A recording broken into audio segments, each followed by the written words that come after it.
നമസ്കാരം. പ്രേക്ഷകർക്ക് എന്നും വേറിട്ട അനുഭവങ്ങളും കാഴ്ചകളും ഒക്കെ സമ്മാനിച്ചുകൊണ്ടാണ് നമ്മുടെ പ്രഭാത കേരളം ആരംഭിക്കാറ്. ഇന്നും ഒട്ടും വ്യത്യസ്തമല്ല. ഇന്ന് ഏറ്റവും അനുയോജ്യമായ ഒരു സ്ഥലത്താണ് ഞാനും KPയും ഉള്ളത്. ഇന്ന് നമ്മൾ പാളയം പള്ളിയുടെ മുൻപിലാണ്, പാളയം സെന്റ് ജോസഫ് കത്തീഡ്രലിന് മുൻപിലാണ് ഞങ്ങളുള്ളത്. എല്ലാ പ്രേക്ഷകർക്കും പ്രഭാത കേരളത്തിലേക്ക് സ്വാഗതം. KP, ഇന്നത്തെ ദിവസത്തിന്റെ പ്രത്യേകത നമ്മൾ പറയേണ്ടതില്ല, എല്ലാ പ്രേക്ഷകർക്കും അറിയാം. ഇന്ന് ദുഃഖവെള്ളി. അതെ, ദുഃഖവെള്ളിയാണ്. മാനവരാശിക്ക് മുൻപിൽ സ്നേഹം പകരുക എന്ന വലിയ സന്ദേശം നൽകിയ ക്രിസ്തുദേവൻ കുരിശു മരണം ഏറ്റുവാങ്ങിയ ഒരു ദിവസത്തിന്റെ ഓർമ്മയാണ് ഇന്ന്. എല്ലാ വിശ്വാസികളും ഇന്ന് പാളയം പള്ളിയുടെ മുൻപിലാണ് ഞങ്ങളുള്ളതെന്ന് പറഞ്ഞു കഴിഞ്ഞു. എന്തായാലും വലിയ തിരക്കല്ലേ പാളയം പള്ളിയുടെ മുന്നിൽ എന്നതിനപ്പുറത്ത് തിരുവനന്തപുരത്തിന്റെ നഗര ഹൃദയമാണ് ഈ പാളയം. ഭവ്യ സൂചിപ്പിച്ചതുപോലെ തന്നെ ലോകമെമ്പാടുമുള്ള ക്രൈസ്തവർ ത്യാഗസ്മരണയുടെ ആഘോഷത്തിലാണ്. ഒരുപക്ഷെ മലയാളത്തിൽ നമ്മൾ ദുഃഖവെള്ളി എന്ന് പറയുമെങ്കിലും ഇംഗ്ലീഷിൽ ഇതിന് ഗുഡ് ഫ്രൈഡേ എന്നാണ് പറയുന്നത്. അതായത് ഈ ഒരു ക്രൂശിക്കപ്പെട്ടതിന് ശേഷമാണ് യേശുദേവൻ ഉയർത്തെഴുന്നേൽക്കുന്നത്. അതുകൊണ്ട് ഇതിനൊരു പോസിറ്റീവായി തന്നെയാണ് പല രാജ്യങ്ങളും കാണുന്നത്. ഇവിടെ നിൽക്കുമ്പോഴും അങ്ങനെ ഒരു പോസിറ്റീവ് എനർജിയുള്ള സ്ഥലമാണ്. കാരണം നമുക്ക് ഈ ദൃശ്യങ്ങളിൽ കാണാൻ സാധിക്കുന്നത് പാളയത്തെ പള്ളിയാണ്, ആ സെന്റ് ജോസഫ് കത്തീഡ്രലാണ്. ആ ദേവാലയ മുറ്റത്ത് ഒരു കണിക്കൊന്ന പൂത്തു നിൽക്കുന്ന ദൃശ്യങ്ങൾ നമ്മുടെ ക്യാമറാമാൻ സന്തോഷ് അത് പകർത്തുകയും ചെയ്തിരുന്നു. പ്രത്യേകിച്ച് കണിക്കൊന്ന കേരളത്തിന്റെ പുഷ്പമാണ്. അതോടൊപ്പം തന്നെ കണിക്കൊന്നയുടെ ഒരു പ്രത്യേകത അത് ഹൈന്ദവ ആചാരങ്ങളുമൊക്കെയായി ബന്ധപ്പെട്ടാണ്. വിഷു വരാൻ പോകുന്നു. നമുക്ക് തൊട്ടു മുന്നിലായി ഒരു മുസ്ലിം ദേവാലയമുണ്ട്. അതിനൊക്കെ അപ്പുറത്ത് ഇവിടെയാണ്, പാളയത്താണ് രക്തസാക്ഷി മണ്ഡപം. അങ്ങനെ ഒരുപക്ഷെ കേരളത്തിൽ തന്നെ ഇത്രയും മനോഹരമായ ഒരു പ്രദേശം കൂടി, ഒരുപാട് ആശയങ്ങൾ നൽകുന്ന ഒരു സ്ഥലം, മതമൈത്രിയുടെ ഒരു സ്ഥലം എന്നൊക്കെ വേണമെങ്കിൽ പറയാം. മാത്രമല്ല ഈ ചന്ദ്രശേഖരൻ നായർ സ്റ്റേഡിയം ഇവിടെ കയ്യെത്തും ദൂരത്താണ് എന്ന് പറയേണ്ടിയിരിക്കുന്നു. അവിടെ കായിക പ്രേമികളെ സംബന്ധിച്ചിടത്തോളം ഇഷ്ടപ്പെട്ട ഇടം. നമ്മളിവിടെ നടന്നിട്ടാണ് ഇങ്ങോട്ട് വന്നത്. ഒരുപാട് ആളുകൾ അവിടെ രാവിലെ തന്നെ മോർണിംഗ് വാക്കിനൊക്കെ വന്നിട്ടുണ്ട്. അവരുടെ കൂടെ ഞങ്ങൾ വന്ന് കൂടിയിരുന്നു. അപ്പൊ എന്തായാലും ആകെ മൊത്തം ഇന്നത്തെ ദിവസം കളറാണ് എന്ന് തന്നെ പറയാം. ഞങ്ങൾ എന്തായാലും മറ്റ് പ്രധാനപ്പെട്ട വാർത്തകളും ഞങ്ങൾ നേരത്തെ പ്രേക്ഷകരോട് പറഞ്ഞതുപോലെ തന്നെ ഒരുപാട് പ്രധാനപ്പെട്ട വാർത്തകളും വിശേഷങ്ങളും ഒക്കെ പ്രേക്ഷകരിലേക്ക് എത്തിക്കാനുണ്ട്. ഒപ്പം ദുഃഖവെള്ളിയുടെ വിശേഷങ്ങളും ഒക്കെ പ്രേക്ഷകരിലേക്ക് എത്തിക്കാനുണ്ട്. അതിനു മുൻപായി ഇന്നത്തെ പ്രധാനപ്പെട്ട വാർത്തകൾ എന്താണ് KP? ഇന്നത്തെ പ്രധാനപ്പെട്ട വാർത്തകൾ ഭവ്യ, നമുക്ക് ആ പ്രധാന വാർത്തകൾ പങ്കുവെക്കുന്നതിന് മുമ്പ് ഇന്നത്തെ പ്രധാന തലക്കെട്ടുകൾ പ്രേക്ഷകർക്ക് മനസ്സിലാക്കുന്നതിന് വേണ്ടി നമുക്ക് വളരെ പെട്ടെന്ന് ടോപ്പ് ഹെഡ്സിലേക്ക് തീർച്ചയായും.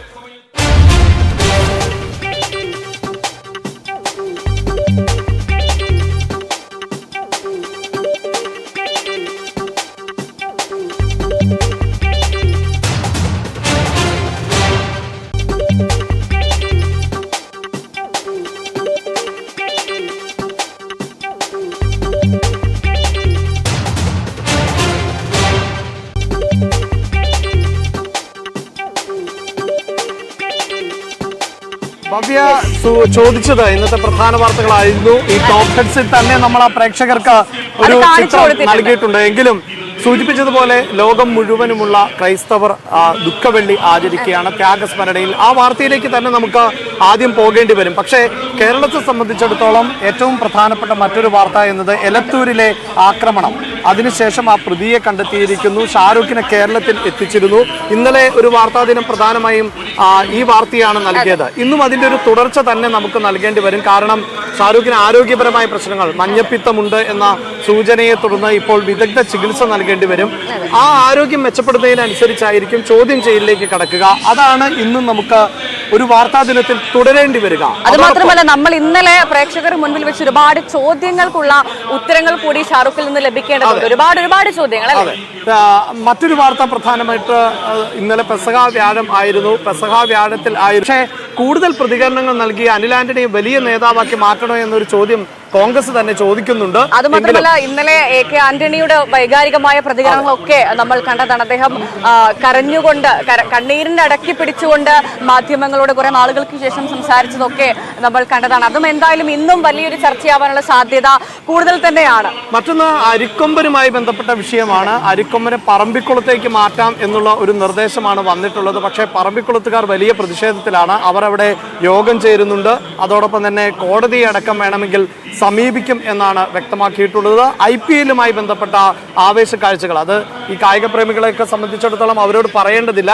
ആരാണ് ഇന്നത്തെ മത്സരാർത്ഥികൾ, ഏതൊക്കെ ടീമാണ്, പോയിന്റ് നില, ഇതൊക്കെ കായിക പ്രേമികളെ സംബന്ധിച്ചിടത്തോളം കാണാപ്പാടം അറിയാവുന്ന ഒന്നാണ്. ഇത്തരം വാർത്താ സമ്പുഷ്ടമായ ഒരു ദിനത്തിലേക്ക് തന്നെയാണ് അരിക്കൊമ്പനെ കുറിച്ച് പറഞ്ഞപ്പോഴാണ് ഒരു കാര്യം ഓർമ്മ വന്നത്. അരിക്കൊമ്പനെ ട്രാൻസ്ഫർ ആണെന്നൊക്കെ നമ്മൾ ഇന്നലെ തന്നെ പറഞ്ഞു വെച്ചു. പക്ഷെ ഇന്നലെ തന്നെ ഒരു സംഭവം ഉണ്ടായി. ഇടുക്കി ചിന്നക്കനാലിൽ അരിക്കൊമ്പൻ വീണ്ടും അരിക്കൊമ്പന്റെ കലി അടക്കിയ ഒരു സാഹചര്യമൊക്കെ ഉണ്ടായിരുന്നു. ഇന്നലെ രാത്രി വീണ്ടും അരിക്കൊമ്പന്റെ ആക്രമണം അവിടെ തുടരുന്ന ഒരു സാഹചര്യം ഉണ്ടായിരുന്നു. അപ്പോൾ ഇനി എന്ത് അരിക്കൊമ്പന്റെ കാര്യത്തിൽ പറമ്പിക്കുളത്തേക്ക് അരിക്കൊമ്പനെ കൊണ്ടുപോകുമ്പോൾ അവിടുത്തെ ജനകീയ പ്രതിഷേധം എന്താകും എന്നുള്ള ചോദ്യങ്ങളൊക്കെ ബാക്കി നിൽക്കുന്നുണ്ട്. എന്തായാലും KP പറഞ്ഞതുപോലെ തന്നെ ഒരുപാട് വാർത്തകളും അതോടൊപ്പം തന്നെ ഒരുപാട് നല്ല വിശേഷങ്ങളും പ്രേക്ഷകരിലേക്ക് എത്തിക്കാനുണ്ട്. എന്തായാലും ഈ വാർത്തകളിലേക്കും വിശേഷങ്ങളിലേക്കും നമുക്ക് ആ വാർത്തകളിലേക്ക് തന്നെ വിശദമായി കടക്കാം. ആദ്യം ഇപ്പോൾ ത്യാഗസ്മരണയിൽ ഇപ്പോൾ ക്രൈസ്തവർ എല്ലാം ദുഃഖവെള്ളി ആചരിക്കുകയാണ്. ഈ ക്രൂശിലേറ്റപ്പെടുന്നതിന്റെ പിന്നീട് ഉയർത്തെഴുന്നേൽക്കപ്പെടുന്നതിന്റെ ഇന്നലെയായിരുന്നു പെസഹ. അന്ത്യത്താഴം എന്ന ഒരു കാഴ്ചപ്പാടിൽ ആണ് പെസഹ, പിന്നീട് കാൽകഴുകൽ ശുശ്രൂഷ ഉൾപ്പെടെ. ഇന്ന് പലപ്പോഴും ഭക്ഷണമടക്കം ഉപേക്ഷിച്ചുകൊണ്ടാണ് ക്രൈസ്തവ വിശ്വാസികൾ ഈ ദിനത്തിലേക്ക് കടക്കുന്നത്. ആ വാർത്തയുടെ വിശദാംശങ്ങളുമായി ഈ പാളയത്ത് നിന്ന് തന്നെയാണ് നമ്മുടെ പ്രതിനിധി നന്ദൻ ചേരുന്നുണ്ട്. Nandan, good morning. ഒപ്പം ഈ ക്രൈസ്തവ സമൂഹം ഒന്നടങ്കം അവരെ സംബന്ധിച്ചിടത്തോളം പ്രാർത്ഥനാ നിർഭരമായ ഒരു ദിനം ആണ് ഇന്ന്. ഈ വിവിധ ദേവാലയങ്ങളിലെ ചടങ്ങുകൾ ആരംഭിച്ചോ? എന്താണ് വിവരങ്ങൾ? സ്നേഹത്തിന്റെ ദിനങ്ങളിലേക്ക് നാം എല്ലാവരും ഗുഡ് മോർണിംഗ് ഭവ്യ, അഭിലാഷ്. എന്തായാലും ക്രൈസ്തവ വിശ്വാസികളൊക്കെ തന്നെ ഇപ്പോൾ എല്ലാവരും അവരുടെ ദേവാലയങ്ങളിൽ എത്തിയിട്ടുണ്ട്. എന്തായാലും അല്പസമയത്തിനകം കുരിശിന്റെ വഴി എന്ന അവരുടെ യാത്ര ആരംഭിക്കും. എന്തായാലും യേശുക്രിസ്തു അനുഭവിച്ച അതേ ത്യാഗങ്ങളുടെ ഒരു സ്മരണ പുതുക്കി തന്നെയാണ് ഓരോ ക്രൈസ്തവ വിശ്വാസികളും ഇന്ന് ദുഃഖവെള്ളി ആചരിക്കുകയും ചെയ്യുന്നത്. എന്തായാലും തലസ്ഥാനത്തെ വിവിധ പള്ളികളിൽ പ്രത്യേക പ്രാർത്ഥനാ ചടങ്ങുകളാണ് നടക്കുന്നത്. കുരിശു മരണത്തിന്റെ മുന്നോടിയായി യേശുവിന്റെ പീഡന സഹനങ്ങളുടെ ഓർമ്മ പുതുക്കാൻ കുരിശിന്റെ വഴി ചടങ്ങുകളും വിശ്വാസികൾ പങ്കെടുക്കും. ആയിരക്കണക്കിന് വിശ്വാസികളാണ് ഈ ഒരു കുരിശിന്റെ വഴിയിൽ പങ്കെടുക്കാനായിട്ട് തിരുവനന്തപുരം വിവിധ ദേവാലയങ്ങളിൽ എത്തിയിട്ടുള്ളത്. പാളയം സെന്റ് ജോസഫ് മെട്രോപൊളിറ്റൻ കത്തീഡ്രൽ രാവിലെ 9 മണി മുതൽ വൈകിട്ട് 3 മണി വരെ പ്രത്യേക പരിശുദ്ധ കുർബാനയുടെ ആരാധന നടക്കുമെന്ന് അറിയിച്ചിട്ടുണ്ട്. അതുമാത്രമല്ല വൈകുന്നേരം 3 മണിക്ക് പീഡനാനുസ്മരണം, കുരിശ് ആരാധന, ദിവ്യകാരുണ്യ സ്വീകരണം, കുരിശിന്റെ വഴി, തുടർന്ന് തിരുസ്വരൂപ വണക്കം അടക്കമുള്ള നിരവധി ചടങ്ങുകളാണ് ഇന്ന് നടക്കുക. പട്ടം സെന്റ് മേരീസ് മേജർ ആർക്കി എപ്രോക്കിയൽ കത്തീഡ്രൽ കർദിനാൾ മാർ ബസീലിയസ് കിൾമീസ് കത്തോലിക്ക ബാവയുടെ മുഖ്യ കാർമ്മികത്വത്തിലാണ് ദുഃഖവെള്ളി ശുശ്രൂഷകൾ നടക്കുന്നത്. ഒന്നാം ശുശ്രൂഷ, അതിനുശേഷം ശ്ലീബ വന്ദനത്തിന്റെ ശുശ്രൂഷ, അതുമാത്രമല്ല കബറടക്ക ശുശ്രൂഷ അടക്കം നിരവധി ചടങ്ങുകൾ അവിടെയും നടക്കുന്നുണ്ട്. PMG ലൂർദ് ഫെറോണ പള്ളിയിൽ ഫാദർ മോർലി കൈതപ്രഭന്റെ മുഖ്യ കാർമ്മികത്വത്തിലാണ് പീഡനാനുഭവ വെള്ളി തിരുക്കർമ്മങ്ങൾ നടക്കുക. പാളയം സെന്റ് ജോർജ് ഓർത്തഡോക്സ് കത്തീഡ്രലിൽ അസിസ്റ്റന്റ് വികാരി ഫാദർ ഗീവർഗീസ് ജോഷുവ കാർമ്മികത്വം വഹിക്കും. വെട്ടുകാട് മാതേ ദേ ദേവൂസ് ദേവാലയം, തിരുവനന്തപുരം ലത്തീൻ അതിരൂപത ബിഷപ്പ് എമിറേറ്റ്സ് ഡോക്ടർ M. സൂസപ്പാക്കത്തിന്റെ മുഖ്യ കാർമ്മികത്തിലാണ് ചടങ്ങുകൾ നടക്കുക. അതുമാത്രമല്ല തലസ്ഥാനത്തെ എല്ലാ ദേവാലയങ്ങളിലും പാളയം CSI ക്രൈസ്റ്റ് പള്ളി, പാളയം സമാധാന രാജ്ഞി basilica, Nalanchira saint Thomas Malankara കത്തോലിക്ക, അതുമാത്രമല്ല മറ്റു പള്ളികളിൽ തെക്കൻ പരുമല സെന്റ് ഗ്രിഗേറിയസ് ഓർത്തഡോക്സ് വലിയ പള്ളി, കോട്ടൺ ഹിൽ കാർമൽ ആശ്രയ ദേവാലയം, നാലാഞ്ചിറ സെന്റ് മേരീസ് ഓർത്തഡോക്സ് പള്ളി തുടങ്ങി എല്ലാ ദേവാലയങ്ങളിൽ നിന്ന് പ്രത്യേക പ്രാർത്ഥനാ ചടങ്ങുകളാണ് നടക്കുന്നത്. കഴിഞ്ഞ ദിവസം ക്രിസ്തുവിന്റെ അന്ത്യ അധ്യായ ഓർമ്മയിൽ ക്രൈസ്തവ ദേവാലയങ്ങളിൽ പെസഹ ശുശ്രൂഷകളും ഒക്കെ നടക്കുകയും ചെയ്തു. പെസഹ അപ്പം മുറിക്കൽ, കാൽ കഴുകൽ ശുശ്രൂഷകളാണ് പ്രധാനമായും കഴിഞ്ഞ ദിവസങ്ങളിൽ നടക്കുകയും ചെയ്തത്. വിശുദ്ധ കുർബാന ഉൾപ്പെടെ ഈസ്റ്ററിന്റെ തിരുകർമ്മങ്ങൾ നാളെ അർദ്ധരാത്രിയും ഞായറാഴ്ച പുലർച്ചെയുമായി വിവിധ പള്ളികളിൽ നടക്കും. നമുക്കിപ്പോൾ ദൃശ്യങ്ങൾ കാണുന്നത് പോലെ archbishop doctor Thomas J Netto മുഖ്യ കാർമ്മികത്വം വഹിക്കുന്ന പാളയം സെന്റ് ജോസഫ് മെട്രോപൊളിറ്റൻ കത്തീഡ്രലിൽ പ്രത്യേക പ്രാർത്ഥനകൾ നടക്കുകയാണ്. അല്പസമയത്തിനകം കുരിശിന്റെ വഴി അടക്കമുള്ള ചടങ്ങുകളിലേക്ക് കടക്കുകയും ചെയ്യും. അഭിലാഷ്.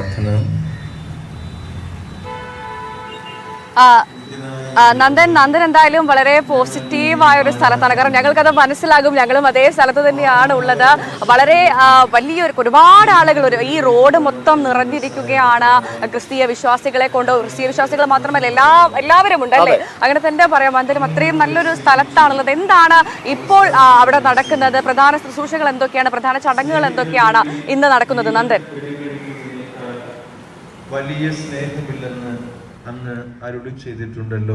ഭവ്യ, ഇന്ന് പ്രധാനമായും നടക്കുന്നത് ഇത്തരത്തിൽ പരിശുദ്ധ കുർബാനയുടെ ആരാധന, കുരിശാരാധന, ദിവ്യകാരുണ്യ സ്വീകരണം, കുരിശിന്റെ വഴി എന്നീ ചടങ്ങുകളാണ് രാവിലെ നടക്കുക. അതിനുശേഷം തിരുസ്വരൂപ വണക്കവും രാത്രി 10 മണിയോടെ കബറടക്കം എന്നീ ഇന്ന് ഈ ഒരു ദിവസം മുഴുവൻ പ്രത്യേക ചടങ്ങുകളാണ് പള്ളികളിൽ നടക്കുകയും ചെയ്തത്. ഞാനിപ്പോൾ നിൽക്കുന്ന പാളയം സെന്റ് ജോസഫ് മെട്രോപൊളിറ്റൻ കത്തീഡ്രലിൽ archbishop doctor Thomas J നെറ്റോയാണ് മുഖ്യ കാർമ്മികത്വം വഹിക്കുകയും ചെയ്യുന്നത്. അത് മാത്രമല്ല, വിവിധ ദേവാലയങ്ങളിൽ മതമേലധ്യക്ഷന്മാരൊക്കെ തന്നെ ചടങ്ങുകൾക്ക് കാർമ്മികത്വം വഹിക്കുകയാണ്. എന്തായാലും എല്ലാ പള്ളികളിലും പ്രത്യേക പ്രാർത്ഥനാ ചടങ്ങുകൾ ഇപ്പോൾ നടന്നുകൊണ്ടിരിക്കുകയാണ്. അതിനുള്ള ആരംഭം കുറിച്ചിട്ടുണ്ട്. എന്തായാലും കുരിശിന്റെ മരണത്തിന് മുന്നോടിയായി യേശുവിന്റെ പീഡന സഹനങ്ങളുടെ ഓർമ്മിക്കാൻ ഉള്ള ചടങ്ങ്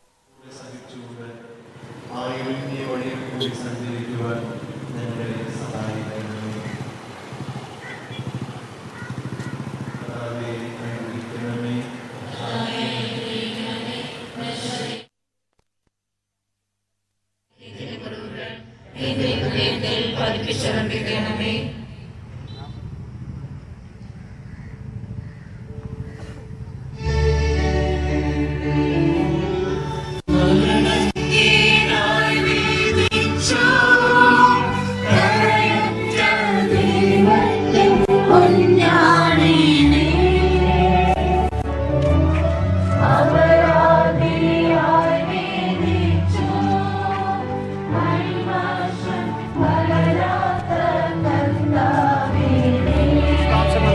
നമ്മൾ തുടക്കത്തിൽ തന്നെ സൂചിപ്പിച്ചു, ദുഃഖവെള്ളിയാണ് ഇന്നത്തെ ദിനം. ക്രൈസ്തവ വിശ്വാസികൾ നോമ്പ്, അതായത് രാവിലെ പ്രഭാത ഭക്ഷണം പോലും ഒക്കെ ഉപേക്ഷിച്ചുകൊണ്ടാണ്, പ്രത്യേകിച്ച് വെള്ള വസ്ത്രങ്ങളൊക്കെ അതെ, വെള്ള വസ്ത്രങ്ങളൊക്കെ. ഞാൻ വെള്ള വസ്ത്രം ധരിച്ചത് അതുമായി ബന്ധപ്പെട്ടല്ല, അത് ആകസ്മികമായി സംഭവിച്ചതാണ്. എന്തായാലും വിശ്വാസികളെ സംബന്ധിച്ചിടത്തോളം അവർക്ക് ഏറ്റവും പ്രധാനപ്പെട്ട ഒരു ദിനമാണ്. കാരണം യേശുദേവൻ വലിയ പീഡനങ്ങൾ തന്നെയാണ് അനുഭവിച്ചത്. പ്രത്യേകിച്ച് യേശുവിനെ വധശിക്ഷയ്ക്ക് വിധിക്കുന്നു. അതിനുശേഷം പീലാത്തോസിന്റെ ഭവനത്തിൽ നിന്ന് ഗാഗുൽത്താമലയിലേക്കുള്ള ഒരു യാത്രയാണ്. അത് നമുക്ക് ബൈബിളും അതോടൊപ്പം ക്രിസ്തീയ ഗ്രന്ഥങ്ങളുമൊക്കെ വായിച്ചാൽ അത് എത്രത്തോളം പീഡനങ്ങൾ നിറഞ്ഞ, ചാട്ടവാറ് കൊണ്ട് അടിയേറ്റ് കല്ലും മുള്ളും നിറഞ്ഞ പാതയിലൂടെ ആണ് സഞ്ചരിക്കുന്നത്. അതിനുശേഷമാണ് യേശു ഉയർത്തെഴുന്നേൽക്കുന്നത്. അതാണ് ലോകത്തിന് എല്ലാ മതങ്ങളും നൽകുന്ന പ്രതീക്ഷ.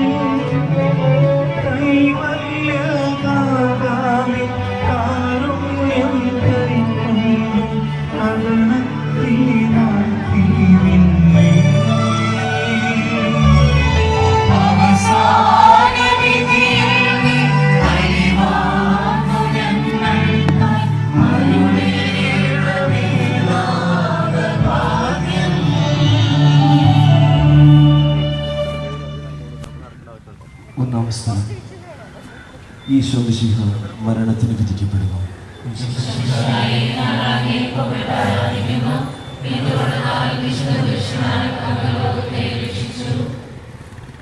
മനുഷ്യകുലത്തിന്റെ പാപപരിഹാരത്തോടെ ബലി ആരംഭിച്ചു കഴിഞ്ഞു.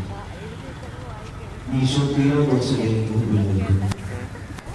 അവിടുത്തെ ഒന്ന് നോക്കുക.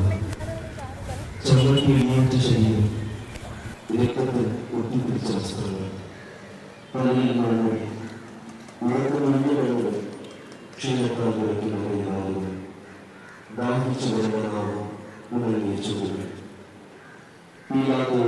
ഭവ്യ, വിവിധ ദേവാലയങ്ങളിൽ പ്രാർത്ഥനാ ചടങ്ങ്. ഇപ്പോൾ ഈ പാളയത്തെ കാര്യം സൂചിപ്പിക്കുകയാണെങ്കിൽ അവിടെ ഈ കുരിശിന്റെ വഴി, ഞാൻ അല്പസമയം മുമ്പ് സൂചിപ്പിച്ചതുപോലെ ആ പീഡാനുഭവം, മാനവരാശിയുടെ മുഴുവൻ പാപങ്ങളും ഏറ്റുവാങ്ങിക്കൊണ്ടാണ് യേശുദേവൻ ഈ ക്രൂശിന്റെ വഴിയിലൂടെ സഞ്ചരിച്ചത് എന്നാണ്. അതിന്റെ ദൃശ്യങ്ങൾ കൂടി നമുക്ക് ഇപ്പോൾ പ്രേക്ഷകർക്ക് കാണാൻ സാധിക്കുന്നു. പാളയത്ത് നിന്നുള്ള ദൃശ്യങ്ങളാണ് ഇത്.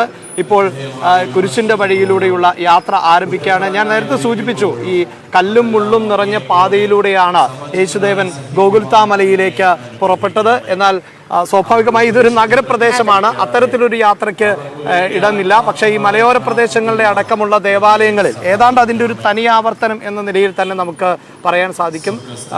കുരിശ് വഹിച്ചുകൊണ്ട് എല്ലാ പാപങ്ങളും, മാനവരാശിയുടെ എല്ലാ പാപങ്ങളും തോളിലേറ്റിക്കൊണ്ടുള്ള യേശുദേവന്റെ ആ യാത്രയുടെ സ്മരണാർത്ഥമുള്ള കുരിശിന്റെ വഴിയിൽ ഇപ്പോൾ ആരംഭിച്ചിരിക്കുകയാണ്.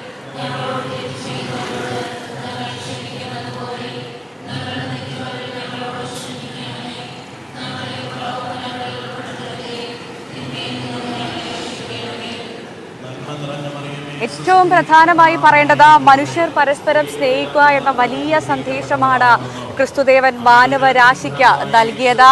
ആ സന്ദേശം ഓർമ്മപ്പെടുത്തുകയാണ് ഇന്നത്തെ ദിവസത്തിന്റെ പ്രത്യേകത എന്ന് തന്നെ പറയേണ്ടിയിരിക്കുന്നു. ഏറ്റവും പ്രധാനപ്പെട്ട കാര്യം KP, നമ്മുടെ പ്രേക്ഷകർ ഇങ്ങനെ യൂട്യൂബിലടക്കം നമ്മുടെ പ്രഭാത കേരളം കണ്ടുകൊണ്ടിരിക്കുകയാണ്. അവരൊക്കെ ഒരുപാട് പ്രേക്ഷകർ എല്ലാ ഗുഡ് ഫ്രൈഡേ ആശംസിക്കുന്നുണ്ട്, ഒരുപാട് കാര്യങ്ങൾ പറയുന്നുണ്ട്. പ്രത്യേകിച്ചും ഇന്ന് ഇവിടെ ന്യൂസ് 18 പ്രഭാത കേരളം എത്തിച്ചതിലുള്ള ഒരു സന്തോഷമടക്കം നമ്മുടെ പ്രേക്ഷകരെല്ലാം പങ്കുവെക്കുന്നുണ്ട്. അപ്പോൾ എന്തായാലും എല്ലാ പ്രേക്ഷകർക്കും ഒരു ദുഃഖവെള്ളി ആശംസകൾ കൂടി നമ്മൾ ഈ സമയത്ത് നേരുകയാണ്. എന്തായാലും ഈ സ്ഥലത്ത് പ്രത്യേകിച്ചും പാളയം പള്ളിയിൽ ഇപ്പോൾ ചടങ്ങുകളൊക്കെ പുരോഗമിക്കുകയാണ്. ദൃശ്യങ്ങളെല്ലാം പ്രേക്ഷകർ തത്സമയം കാണുന്നുണ്ട് അല്ലേ?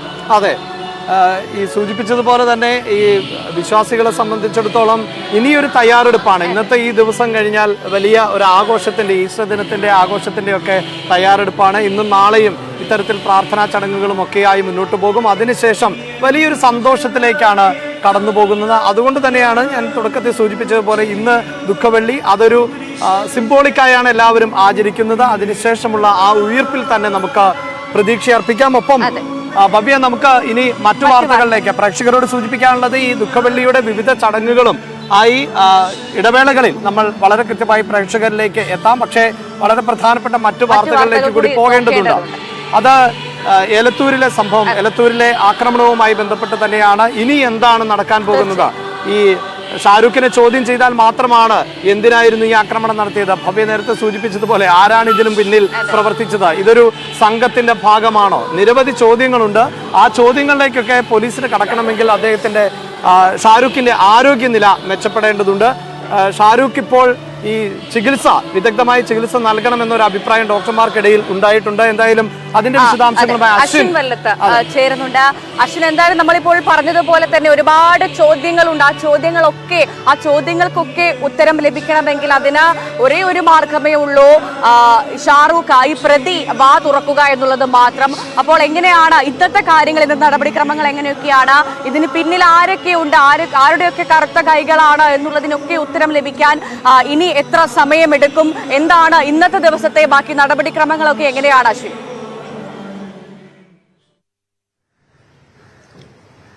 ഇന്നിപ്പോൾ ഷാരൂഖിന്റെ വൈദ്യപരിശോധന രാവിലെ വീണ്ടും നടക്കും. ഇന്നലെ വൈദ്യപരിശോധനയുടെ ഭാഗമായിട്ട് നടത്തിയ രക്തപരിശോധനയിൽ ഷാരൂഖിന് മഞ്ഞപ്പിത്തത്തിന്റെ ചില സൂചനകൾ കണ്ടെത്തിയിരുന്നു. അങ്ങനെയാണ് ഇവിടെ മെഡിക്കൽ കോളേജ് ആശുപത്രിയിൽ ഷാരൂഖിനെ അഡ്മിറ്റ് ചെയ്യാൻ തീരുമാനിക്കുന്നത്. അതിനുശേഷം പിന്നീട് ഇന്ന് വീണ്ടും വൈദ്യപരിശോധന നടക്കും. ഇതുമായി ബന്ധപ്പെട്ട് ഷാരൂഖിന്റെ രക്തപരിശോധന ഇന്ന് രാവിലെ വീണ്ടും നടക്കും. അങ്ങനെ അതിൽ മെച്ചപ്പെടുകയാണെങ്കിൽ, ബിൽറൂബിന്റെ അളവും ഒക്കെ മെച്ചപ്പെടുകയാണെങ്കിൽ ആ കാര്യത്തിൽ ഷാരൂഖിനെ ഇന്ന് തന്നെ കോടതിയിൽ ഹാജരാക്കാൻ കഴിയും. ഇന്ന് കോടതി അവധിയാണ്. പക്ഷേ മജിസ്ട്രേറ്റിന്റെ വസതിയിലോ അല്ലെങ്കിൽ ചേംബറിലോ ആയിരിക്കും ഹാജരാക്കുക. പക്ഷേ ഇന്ന് തന്നെ ഹാജരാക്കാൻ കഴിയും എന്നാണ് അന്വേഷണ സംഘം പറയുന്നത്. ഡോക്ടർമാരുടെ സംഘവും ഇന്നലെ വൈകിട്ട് ഷാരൂഖിനെ പരിശോധിച്ച ഡോക്ടർമാരുടെ സംഘവും അതേ രൂപത്തിൽ തന്നെയാണ് പറയുന്നത്. കാരണം ഇന്നലെ ഈ മറ്റു പരിശോധനകളിലൊക്കെ ഷാരൂഖിന് വലിയ കുഴപ്പങ്ങളില്ല. ഷാരൂഖിന്റെ ദേഹത്തെ പൊള്ളലുകൾ പരിശോധിച്ചപ്പോൾ 1% മാത്രമാണ് ഷാരൂഖിന്റെ ദേഹത്തുള്ള പൊള്ളൽ. മാത്രമല്ല മറ്റു പരിക്കുകൾ അത്ര വലിയ ഗുരുതരമായിട്ടുള്ളതല്ല. ഈ മുഖത്തെ പരിക്കുകൾ ട്രെയിനിൽ നിന്ന് ചാടിയപ്പോൾ ഉണ്ടായ പരിക്കുകളാണ്. മാത്രമല്ല ഈ ദേഹത്ത് ഉരഞ്ഞ പാടുകളുണ്ട്, അതും ട്രെയിനിൽ നിന്ന് ചാടിയപ്പോഴുണ്ടായതാണ്. കൈയിലെ പരിക്കിന് 4 ദിവസം സമയം പഴക്കമുണ്ട്.